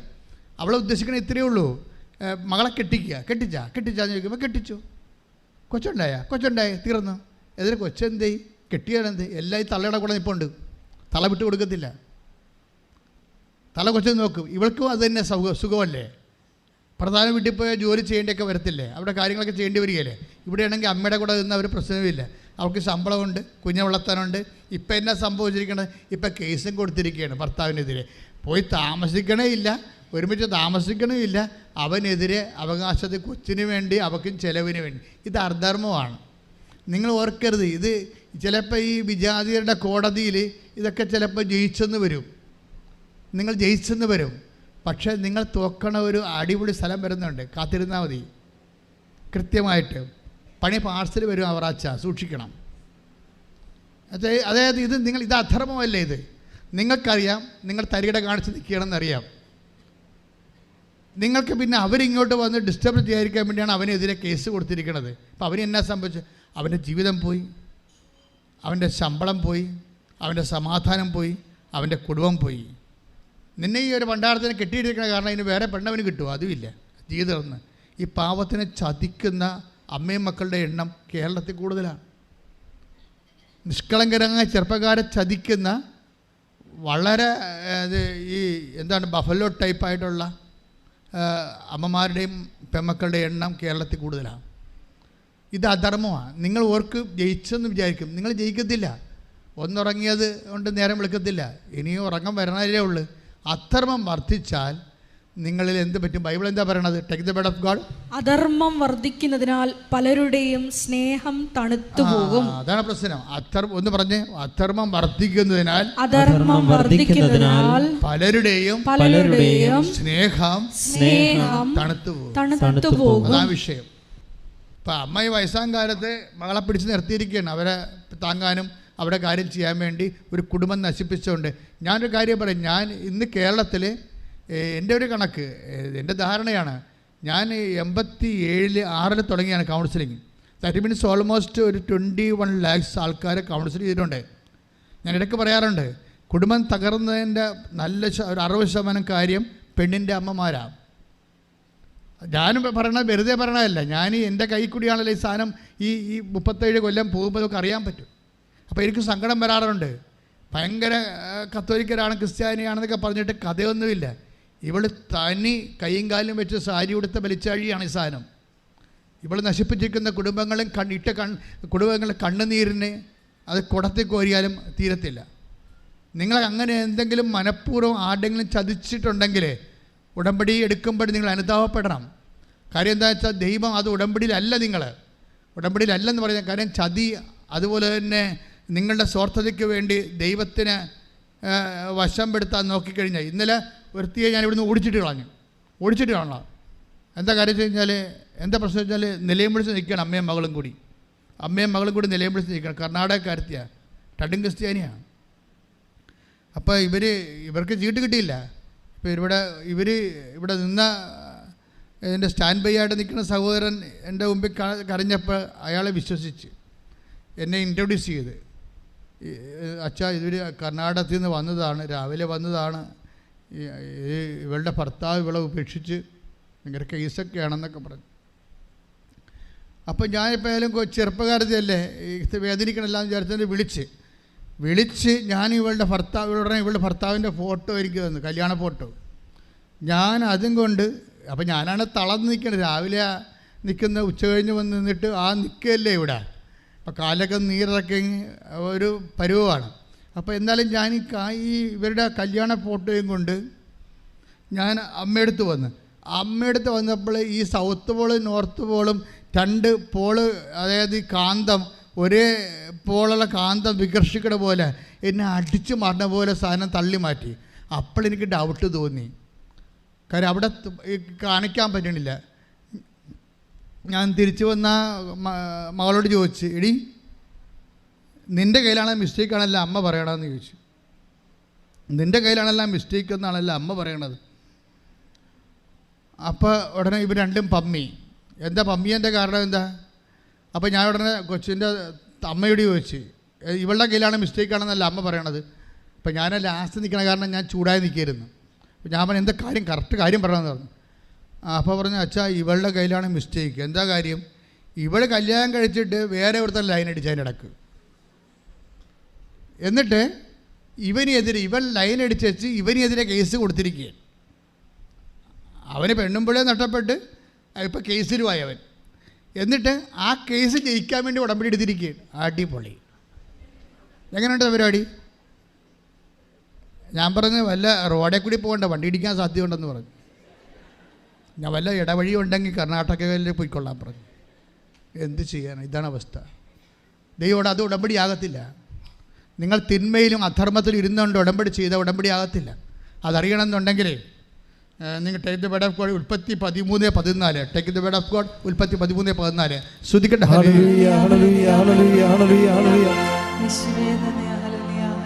ഉൽപ്പത്തി 13:14. അബ്രാം ലോത്തിൽ നിന്ന് വേർപെട്ടതിന് ശേഷം കർത്താവ് അബ്രാമിനോട് പറഞ്ഞു. പണിപാളി കണ്ട, അബ്രാഹാം ലോത്തിൽ നിന്ന് വേർപെട്ടതിന് ശേഷം സ്വന്തം പെമ്മക്കളുടെ കൂടെ കിടന്ന് ഉറങ്ങണ കക്ഷിയാണ് ലോത്തെ. ഈ പണ്ടാരത്തിനെ കൊണ്ട് നടന്ന വല്ല കാലത്ത് ഉടമ്പടി ചെയ്യാൻ പറ്റുമോ? ചെയ്യാൻ പറ്റത്തില്ല. ക്ലിയർ അല്ലേ? അതാണ് പറയണത്. ഒന്ന് വായിച്ച്. ഉൽപ്പത്തി 13:14. അബ്രാം ലോത്തിൽ നിന്ന് വേർപെട്ടതിന് ശേഷം പറഞ്ഞേ. അബ്രഹാം ലോത്തിൽ നിന്ന് വേർപെട്ടതിന് ശേഷം കർത്താവ് അബ്രാമിനോട് പറഞ്ഞു. കർത്താവ് അബ്രാഹിമിനോട് പറഞ്ഞു, നീ തലയുയർത്തി കിഴക്കോട്ടും പടിഞ്ഞാറോട്ടും തെക്കോട്ടും വടക്കോട്ടും നോക്കുക. നീ കാണുന്ന പ്രദേശമെല്ലാം നിനക്കും നിന്റെ സന്താന പരമ്പരകൾക്കും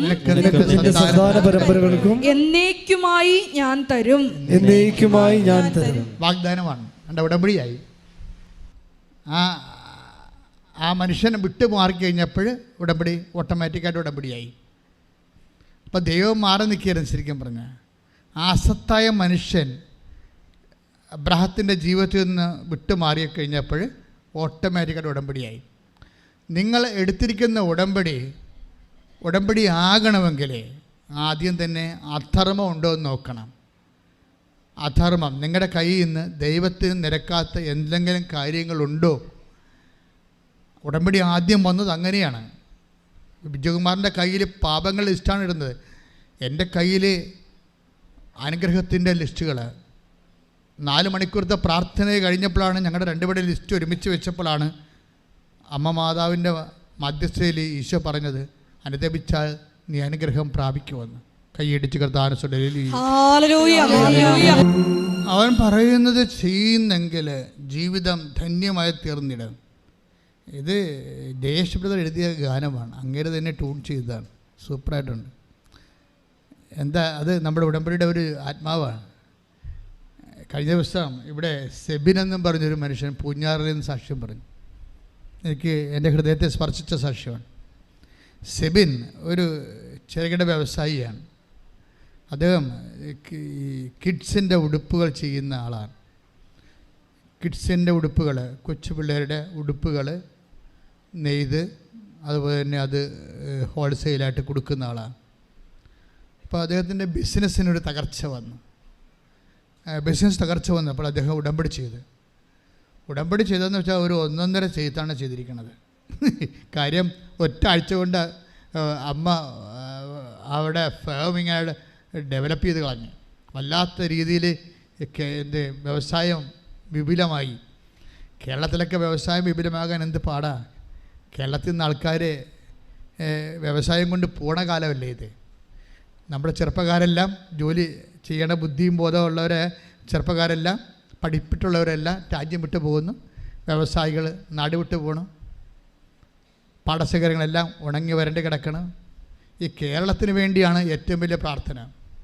മണിപ്പൂരിന് വേണ്ടി പ്രാർത്ഥിക്കണമെന്ന് പറയുമ്പോൾ തന്നെ എൻ്റെ മനസ്സിൽ പറയും, മണിപ്പൂരിനേക്കാൾ ദുരന്തം വരാൻ പോണ കേരളത്തിലാണെന്ന്. കേരളത്തിൽ നിന്നൊരു സമൂഹം തന്നെ പോയിക്കൊണ്ടിരിക്കുകയല്ലേ. ഏറ്റവും വരാൻ പോകുന്ന ഏറ്റവും വലിയ വിപത്തുകൾ. എന്നിട്ട് തമ്മിൽ ജാതിപ്പോരും പാർട്ടിപ്പോരും അതിൻ്റെ പേരിലുണ്ടാകുന്ന രക്തസാക്ഷികളുടെ മണ്ഡപങ്ങളുടെ എണ്ണം കൂടുകയും അതൊരു കൃഷി പോലെ, ഒരു വ്യവസായം പോലെ കേരളത്തിൽ ചുവന്ന് ഇങ്ങനെ വികസിച്ച് നിൽക്കണ കാണാം. പലതരത്തിലുള്ള കളറല്ലേ.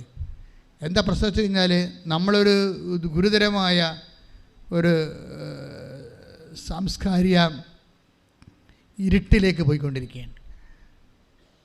കാര്യം ആർക്കും ആരെയും രക്ഷിക്കാൻ പറ്റാത്ത രീതിയിൽ വല്ലാത്ത ഒരു അപാചയം, സാമൂഹ്യ അപാചയം, അതിൻ്റെ ദുർഗന്ധത്തിൻ്റെ മണം വ്യക്തമാണ്. കയ്യിൽ നിന്ന് വിട്ടുപോയ അവസ്ഥയാണ്. അതുകൊണ്ട് തന്നെ കേരളത്തെയും മണിപ്പൂരിനെയൊക്കെ സമർപ്പിച്ചുകൊണ്ട് ഒരു നിമിഷം അതിശക്തമായി സ്തുതിക്കട്ടെ. ഹല്ലേലൂയ.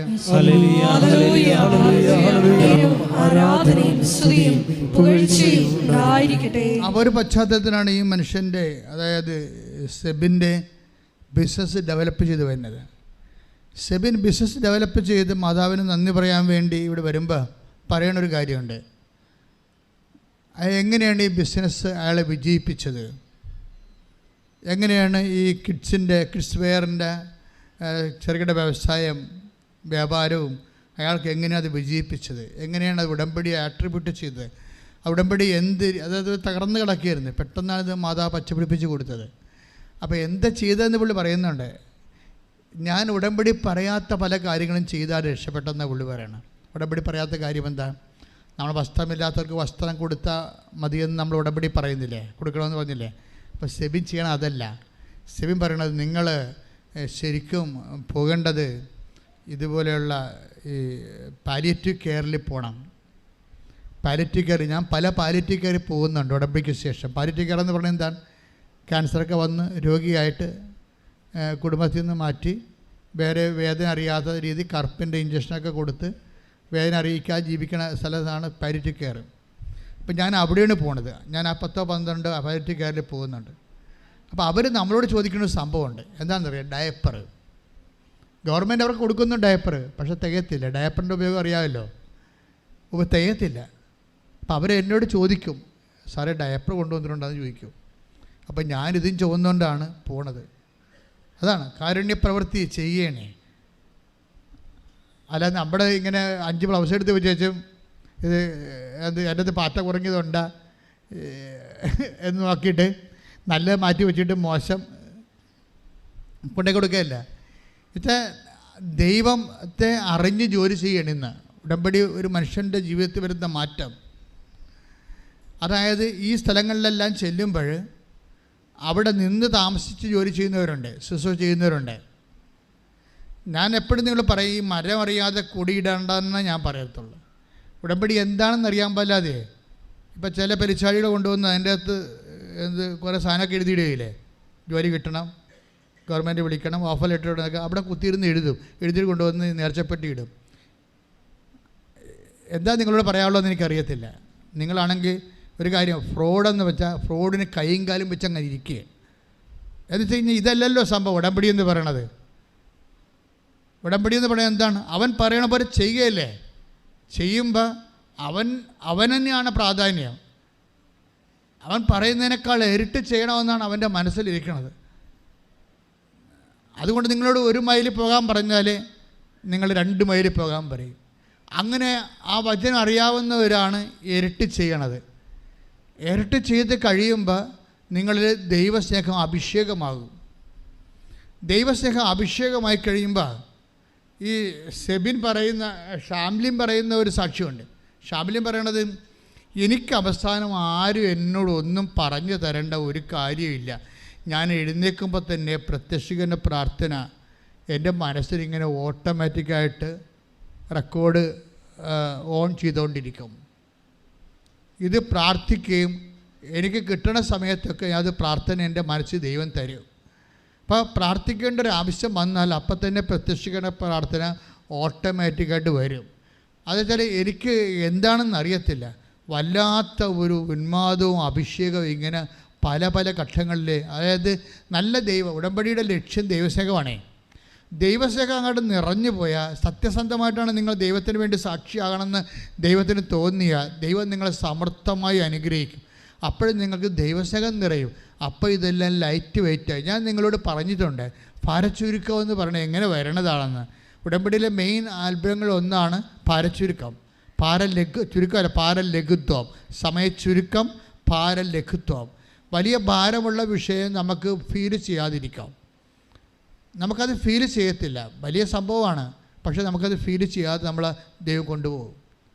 അപ്പോൾ അത് ഒരു അഭിഷേകമാണ്. അപ്പോൾ ഉടമ്പടിയിൽ ദൈവസ്നേഹം നിറഞ്ഞ അനുസരിച്ച് കൊണ്ട് അഭിഷേകം കൂടിയാൽ നമ്മൾക്ക് കുരിശ്, അതുപോലെ തന്നെ വേദനയുടെ അവസ്ഥകളെ ദൈവം അറിയിക്കാതെ കൊണ്ടുപോകും.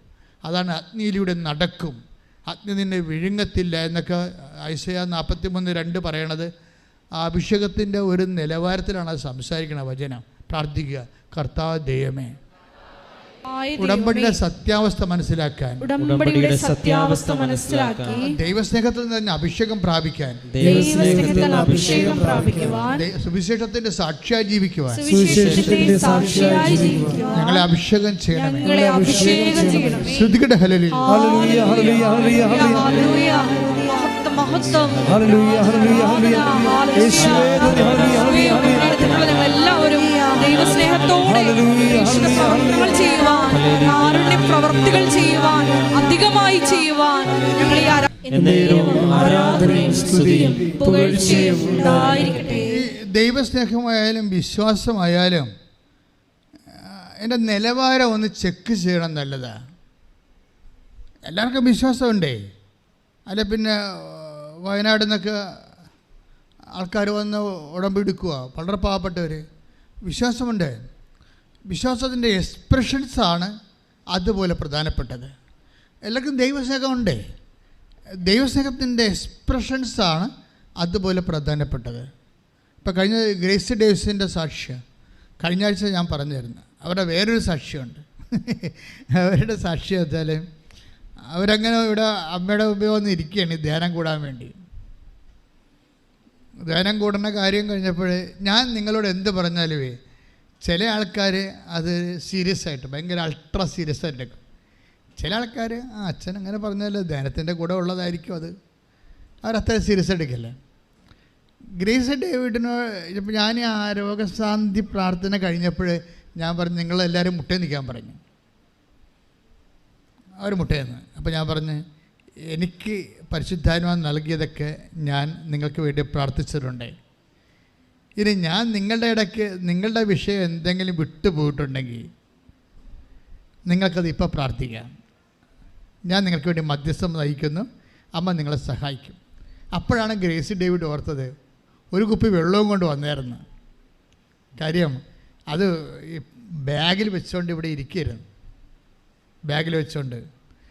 അപ്പോൾ ഇനി എന്തെങ്കിലും ഞാൻ വിട്ടുപോയിട്ടുണ്ടെങ്കിൽ നിങ്ങൾക്കത് പ്രാർത്ഥിക്കാമെന്ന് പറഞ്ഞപ്പോഴാണ് ഈ ബാഗിലെ വെള്ളം ഗ്രേസ് ഡേവിഡ് എടുത്തു വെച്ചും പറഞ്ഞു, അമ്മേ ഇത് കണ്ട, എനിക്ക് ഒരു വയറ് വെച്ച് വെള്ളം നിറച്ച് കുടിക്കാനുള്ള ഒരു അനുഗ്രഹം തന്നെ.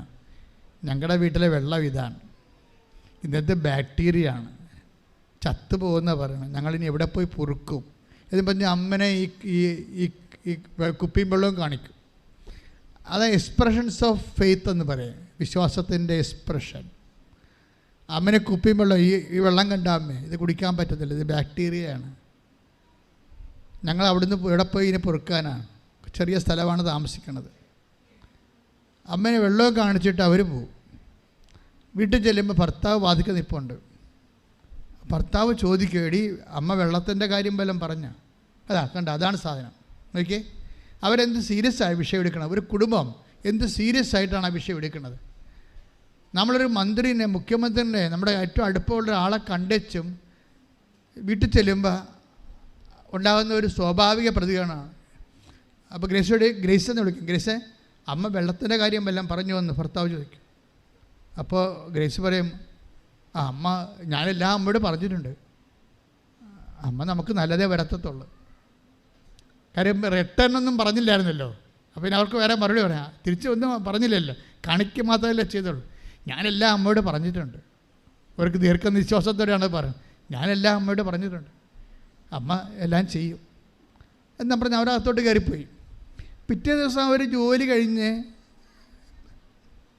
അവരൊറ്റക്കായപ്പോൾ ജപമാലയും എടുത്തുകൊണ്ട് അവർ മുറ്റത്തോട്ടിറങ്ങും. മുറ്റത്തോട്ടിറങ്ങി ജപമാല ചൊല്ലിക്കൊണ്ടിരിക്കുമ്പോൾ ചോദിക്കും, ഗ്രേസേ കിണർ കുത്തണ്ടെന്ന് ചോദിക്കും. അപ്പോൾ ഗ്രേസ് നോക്കിയിട്ട് ആളെ കാണാനില്ല. അപ്പം അവർക്ക് ഗ്രേസെ മനസ്സിലാവും, അമ്മയാണെന്നുള്ളത് പരിശുദ്ധാത്മാവ് വെളിപാട് കൊടുക്കും. അപ്പോൾ പിന്നെയും ഗ്രേസിനോട് പറയും, നീ കിണർ കുത്തണമെങ്കിൽ ഇവിടെ കുത്താൻ പറയും, സ്വരമാണത്. ഉടനെ പറയും, അമ്മ ഇത് മുറ്റമാണല്ല, സൈഡിലെ മുറ്റം, അവിടെ ഞങ്ങൾ ടൈൽസ് ഇട്ടിരിക്കുകയാണ്, നീ അത് പറിച്ച് മാറ്റിയിട്ട് അവിടെ കിണർ കുത്താൻ പറയും. അപ്പോൾ ജോമാർ തീരുമ്പോൾ ഹസ്ബൻഡ് ഒരു പറയും, അമ്മ വന്നിട്ടുണ്ടായിരുന്നു പറയും.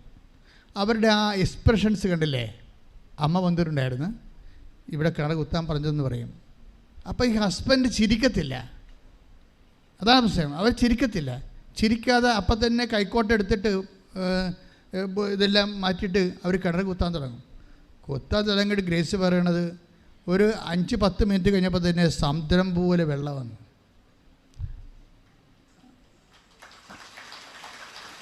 അതെന്താ സംഭവം എന്ന് വെച്ച് കഴിഞ്ഞാൽ, നമ്മൾ ഉടമ്പടിയുടെ ഒരു നിലവാരം അതാണ്. സത്യസന്ധമായി ദൈവത്തിൽ അടിയുറച്ച് മനസ്സുറച്ച് സ്നേഹിച്ച് വിശ്വസിക്കുന്നവനും അതുപോലെ തന്നെ ദൈവം ഇതുപോലെയാണ്, ബൈബിളിനേക്കാൾ പവർഫുള്ളാണ്. ബൈബിളിനേക്കാൾ എബ്രാഹത്തിൻ്റെ കാലത്തേക്കാൾ എത്രയോ ക്ലിയറാണിത്. എബ്രാഹത്തിൻ്റെ വിഷയത്തെക്കാളും ഇത് ക്ലിയറാണ്. അവിടെ ഉടമ്പടി. അപ്പോൾ എൻ്റെ സഹോദരനോട് എനിക്ക് പറയാനുള്ളത്, നിങ്ങൾ ഉടമ്പടി എടുത്തെങ്കിൽ അച്ഛനിലൂടെ ഇന്ന് ദൈവം നിങ്ങളോട് സംസാരിച്ച കാര്യങ്ങൾ ഓർത്തിട്ട് ഉടമ്പടി എക്സിക്യൂട്ട് ചെയ്യാൻ, പ്രയോഗത്തിൽ വരുത്താൻ വേണ്ടി സുവിശേഷവിഹിതമായ ഒരു നടപടിക്രമം സ്വീകരിക്കുക, ഒരു ചട്ടക്രമം സ്വീകരിക്കുക. നിയമം, ചട്ടം, വാഗ്ദാനം എല്ലാം പാലിക്കുന്നതിന് വേണ്ടിയുള്ള ഇന്ധനമാണ് ദൈവസ്നേഹം. ആ ദൈവസ്നേഹം നിങ്ങൾ നിറയുകയും അധർമ്മം കുറയുകയും വിശുദ്ധീകരിക്കപ്പെടുകയും കർത്താവിൻ്റെ സുവിശേഷത്തിൻ്റെ വലിയ സാക്ഷിയായി ദൈവം നിങ്ങളുടെ കൂടെ ജീവിക്കുന്നതും കുടുംബത്തിൽ ജീവിക്കുന്നതും സ്വരമായും സുഗന്ധമായും നിങ്ങൾക്ക് അനുഭവിക്കാൻ ദൈവം ഇടവരുത്തട്ടെ എന്ന് പ്രാർത്ഥിച്ചുകൊണ്ട് ശ്രദ്ധിക്കട്ടെ.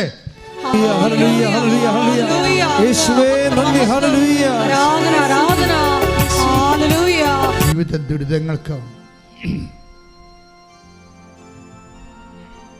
തടസ്സങ്ങൾക്കുമെതിരെയുള്ള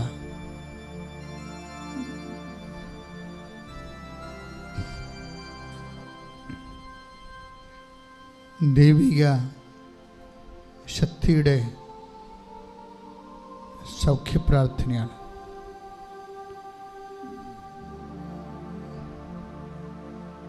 അച്ഛൻ പ്രാർത്ഥിച്ചുകൊണ്ടിരിക്കുമ്പോൾ നിങ്ങൾ സ്തുതിക്കുകയോ വിശ്വാസപ്രമാണം അറിയാവുന്നവർ വിശ്വാസപ്രമാണം ചെല്ലുക ചെയ്തുകൊണ്ട് നിങ്ങളുടെ വിശ്വാസത്തെ പ്രകടിപ്പിക്കുക. കർത്താവേ, നിന്റെ ഉന്നതമായ നാമത്തിന് സ്വസ്ഥം ചെയ്യുന്നു. കർത്താവേ, നിന്റെ വിശുദ്ധ പൗരോഹിത്യത്തെ മഹത്വപ്പെടുത്തണമേ. കർത്താവേ, സഭയിലുള്ള സാന്നിധ്യം പ്രകടമാക്കണമേ. 36 വർഷം അർപ്പിച്ച കുർബാനയുടെ യോഗ്യതയാണ്. കൃപാസ്ഥാനത്താരെ ജീവനോടെ പ്രത്യക്ഷപ്പെട്ട അമ്മമാതാവിൻ്റെ മാധ്യസ്ഥത്തിൽ ഈ അൾത്താരയിൽ നടന്ന 10,000-കണക്കിന് ആരാധനയുടെ ശക്തിയാൽ ഇപ്പോൾ പ്രാർത്ഥിച്ചുകൊണ്ടിരിക്കുന്നവരുമേ, ഇത് ഓൺലൈനായി എപ്പോഴെല്ലാം ആരെല്ലാം എവിടെയെല്ലാം വെച്ച് പ്രാർത്ഥിക്കുന്നുവോ അവിടെയെല്ലാം ജീവിതത്തിൽ ശരീരത്തിൽ ഉണ്ടാകുന്ന ദൈവികമായ ജീവിത ദുരിതങ്ങളെ, തടസ്സങ്ങളെ പരിശുദ്ധമ്മയുടെ മാധ്യസ്ഥത്തിൽ ഈശോ പൂർണ്ണമായി ഏറ്റെടുക്കട്ടെ. കർത്താവേ, ഓരോ മകൻ്റെ മേലും മകളുടെ മേലും നിൻ്റെ വിശുദ്ധമായ വലതുകരം വെക്കണമെന്ന് പ്രാർത്ഥിക്കുന്നു. കർത്താവേ, അടിപ്പിണർ പോലെ വൈതാക്കാലം പോലെ ദൈവികമായ ശക്തി ഓരോ മകൻ്റെ മേലും മകളുടെ മേലും കർത്താവെ അങ്ങ് ഒഴുക്കണമെന്ന് പ്രാർത്ഥിക്കുന്നു. കർത്താവ് ഉച്ച മുതൽ ഉള്ളംകാൽ വരെ കർത്താവിൻ്റെ രക്തം പടരട്ടെ. ഉച്ച മുതൽ ഉള്ളംകാൽ വരെ കർത്താവിൻ്റെ ശക്തി പടരട്ടെ. എൻ്റെ കർത്താവിൻ്റെ ഉന്നതമായ നാമത്തിൽ, സഭയുടെ അധികാരത്തിൽ, കുരിശിൻ്റെ അടയാളത്തിൽ, ദൈവത്തിൻ്റെ ശക്തിയാൽ മാരകരോഗങ്ങൾ, തീരാവേദികൾ, ജീവിത ദുരിതങ്ങൾ യേശു നാമത്തിൽ മാറിപ്പോകട്ടെ. ഹല്ലേലൂയ, ഹല്ലേലൂയ, ഹല്ലേലൂയ. യേശുവേ നന്ദി. ഹല്ലേലൂയ, ആരാധന, ആരാധന. ഹല്ലേലൂയ. അരികിൽ വരേണേ, സദയം തൊടേണേ, സുഖമായിടും എൻ്റെ ഉള്ളം. അരികിൽ വരേണേ, സദയം തൊടേണേ, സുഖമായിടും എൻ്റെ ഉള്ളം. പരിശുദ്ധ പരമദിവ്യകാരുണ്യത്തിന് ആരാധനയും സ്തുതിയും പുകഴ്ചയും ഉണ്ടായിരിക്കട്ടെ. മുതുകിൽ ശവ പോലെ മുഴകളെ കാണിക്കുന്നവരെ ഈശോ കാണിക്കുന്നുണ്ട്. അതുപോലെ തന്നെ ആന്തരികമായ അവയവങ്ങൾ ശിഷ്ടമുള്ളവരെ, വാൽവ് ചുരുങ്ങിപ്പോയവരെ, വാൽവ് വികസിക്കുന്നവരെ, കിഡ്നി ചുരുങ്ങിപ്പോയവരെ, കിഡ്നി വികസിക്കുന്നവരെയും പതിരെ വികസിക്കുന്നവരെയും, ശ്വാസകോശങ്ങൾ ഒതുങ്ങിപ്പോയവരെയും, അതുപോലെ തന്നെ അന്നനാളങ്ങൾ ചുങ്ങിപ്പോയവരെയും കർത്താവ് നിൻ്റെ വിശുദ്ധമായ വലതുകരത്താൽ ഇപ്പോൾ സ്പർശിക്കണമെന്ന് പ്രാർത്ഥിക്കുന്നു. എൻ്റെ കർത്താവിൻ്റെ ഉന്നതമായ നാമത്തിൽ, സഭയുടെ അധികാരത്തിൽ, കുരിശടയാളത്തിൽ, മാർഗരോഗങ്ങൾ യേശുനാമത്തിൽ സൗഖ്യമാകട്ടെ എന്ന് കൽപ്പിക്കുന്നു.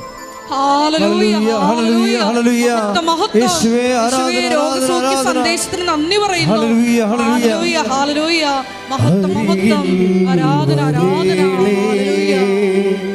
സദയം തുടേണേ, സുഖമായിടും എൻ്റെ ഉള്ളം. അരികിൽ വരേണേ, സദയം തുടേണേ, സുഖമായിടും എൻ്റെ ഉള്ളം. പരിശുദ്ധ പരമദിവ്യകാരുണ്യത്തിന് ആരാധനയും സ്തുതിയും പുകഴ്ചയും ഉണ്ടായിരിക്കട്ടെ. ത്വക്ക് രോഗികൾക്കും ക്യാൻസർ രോഗികൾക്കും വേണ്ടി പ്രാർത്ഥിക്കാം. മുട്ടി പിടിക്കുന്നവർക്ക് വേണ്ടി പ്രാർത്ഥിക്കാം. കണ്ണ് കാഴ്ച പോകുന്നവർക്ക് വേണ്ടി പ്രാർത്ഥിക്കാം. ചെവി കേൾക്കാത്തവർക്ക് വേണ്ടി പ്രാർത്ഥിക്കാം. തൈറോയ്ഡ് രോഗികൾക്ക് വേണ്ടി പ്രാർത്ഥിക്കാം. ഹൃദയ രോഗികൾക്ക് വേണ്ടി പ്രാർത്ഥിക്കാം. വാതരോഗികൾക്ക് വേണ്ടി പ്രാർത്ഥിക്കാം. ശക്തമായി സ്തുതിക്കട്ടെ. ഹല്ലേലൂയ, ഹല്ലേലൂയ, ഹല്ലേലൂയ, ഹല്ലേലൂയ. കർത്താവേ, നിന്റെ ഉന്നതമായ നാമത്തിന് സ്വന്തം ചെയ്യുന്ന കർത്താവേ, നിന്റെ വിശുദ്ധ പൗരോഹിത്യം മഹത്വപ്പെടുന്ന കർത്താവേ, സഭയിലുള്ള സാന്നിധ്യം പ്രകടമാക്കണമെന്ന കർത്താവേ, യേശുക്രിസ്തുവിൻ്റെ വിശുദ്ധ രക്തം, യേശുക്രിസ്തു വിശുദ്ധ രക്തം ഉച്ചമുതൽ ഉള്ളംകാല് വരെ ശരീരം ആസ്തകനം പൊതിയട്ടെ. മാർഗരോഗങ്ങൾ, തീരാവേദികൾ, ത്വക്ക് രോഗങ്ങൾ യേശുക്രിസ്തു നാമത്തിൽ, അസ്ഥിരോഗങ്ങൾ, അസ്ഥി ഉരുക്കങ്ങൾ, രക്തസ്രാവങ്ങൾ, മറ്റു തരത്തിലുള്ള സ്രാവരോഗങ്ങൾ യേശുവിൻ്റെ നാമത്തിൽ, യേശുവിൻ്റെ നാമത്തിൽ മാറിപ്പോകട്ടെ. ശുദ്ധിക്കട്ടെ. ഹല്ലേലൂയ, ഹല്ലേലൂയ, യേശുവേ നന്ദി, നന്ദി, നന്ദി. ഹല്ലേലൂയ, ഹല്ലേലൂയ. എല്ലാ രോഗികളെയും സമർപ്പിച്ച് പ്രാർത്ഥിക്കുന്നു. യേശുവേ, അവരെ സാക്ഷികളാക്കി പ്രാർത്ഥിക്കുന്നു. ഹല്ലേലൂയ. സദയം തുടേ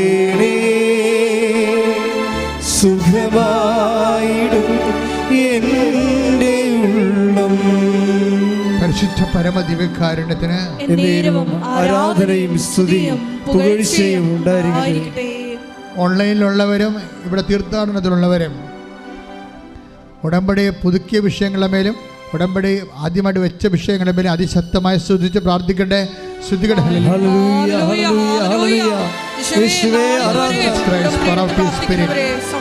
Touch with the fire finger, soak with the precious blood, and to the Catholic Church, with the power of Jesus Christ, with the merit of the Holy Priesthood, I command you, in the name of Jesus Christ, to be here. കർത്താവേ, ജോലിയില്ലാത്തവർ, സാമ്പത്തിക തകർച്ച വന്നവർ, case അകപ്പെട്ടിരിക്കുന്നവർ, വാഗവടപടി നടക്കാത്തവർ, കർത്താവ് സ്ഥലമില്ലാത്തവർ, വീടില്ലാത്തവർ, വാടക താമസിക്കുന്നവർ, വഴിയില്ലാത്തവർ, കുടുംബത്തിൽ കലഹങ്ങളുള്ളവർ, മാരകരോഗികൾ, മനോരോഗികൾ, കർത്താവിൻ്റെ നാമത്തിൽ ഏറ്റെടുക്കേണ്ട. കർത്താവ് വിവിധ വിദേശങ്ങളിൽ അകപ്പെട്ടുപോയവർ, പോകാൻ പോകുന്ന രോഗികൾ, പോകാൻ പോകുന്ന മനുഷ്യർ, തിരിച്ചു വരാൻ നിവൃത്തിയില്ലാതെ ഇരിക്കുന്നവർ, വിസ കിട്ടാത്തവർ, ഓഫർ ഇട്ട് വന്നവർ വിസ കിട്ടാത്തവർ, ജോലിക്ക് ഇടം കിട്ടാത്തവർ, താമസിക്കാൻ ഇടം കിട്ടാത്തവർ, ഭക്ഷണത്തിന് മാർഗമില്ലാത്തവർ, ശമ്പളം കുരുങ്ങിപ്പോയവർ, വിവാഹം ഒത്തുവരാത്തവർ, കർത്താവ് കേസ് അകപ്പെട്ടവർ, ഭാര്യാഭർത്താക്കന്മാർ കേസ് അകപ്പെട്ടിരിക്കുന്നവർ, എല്ലാ മേഖലകളും മക്കളില്ലാത്തവർ, എല്ലാ യേശുവിന്റെ ഉന്നതമായ നാമത്തിൽ സഭയുടെ അധികാരത്തിൽ കുരിശിന്റെ അടയാളത്തിൽ ജീവിത ദുരിതങ്ങൾ തടസ്സങ്ങൾ യേശു ക്രിസ്തു നാമത്തിൽ ബന്ധിക്കപ്പെടട്ടെ. ശ്രദ്ധിക്കട്ടെ.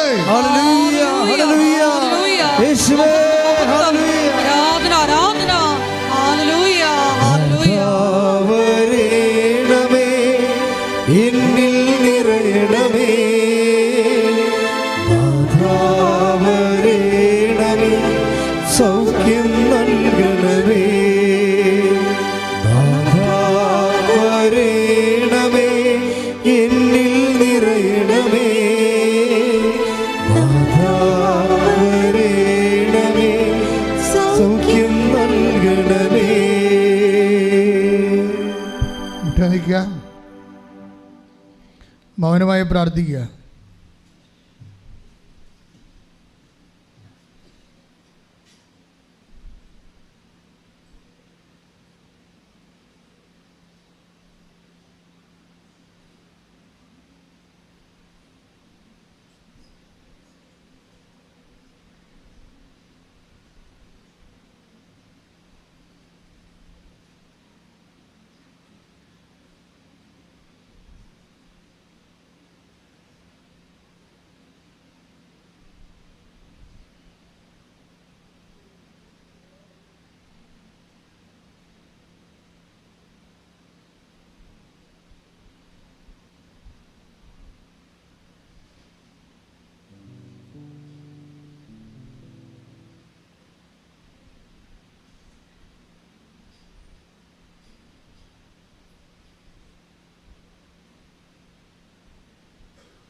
ഇരിക്കുക.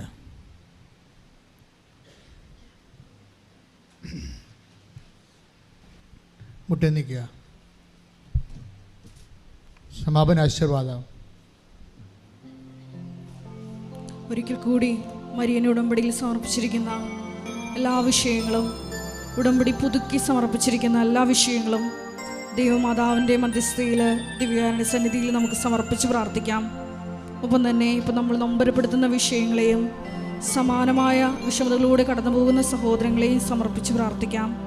അമ്മയുടെ പ്രതിഷീരണത്തിൻ്റെ സാക്ഷികളായി ഞങ്ങളെയും ഞങ്ങളുടെ കുടുംബത്തെയും ഉയർത്തണമേ എന്ന് പ്രാർത്ഥിച്ചുകൊണ്ട് ശിരസ് നമിച്ചുകൊണ്ട് നമുക്ക് ദിവ്യകാരുണ്യ നാഥൻ്റെ ആശീർവാദം സ്വീകരിക്കാം.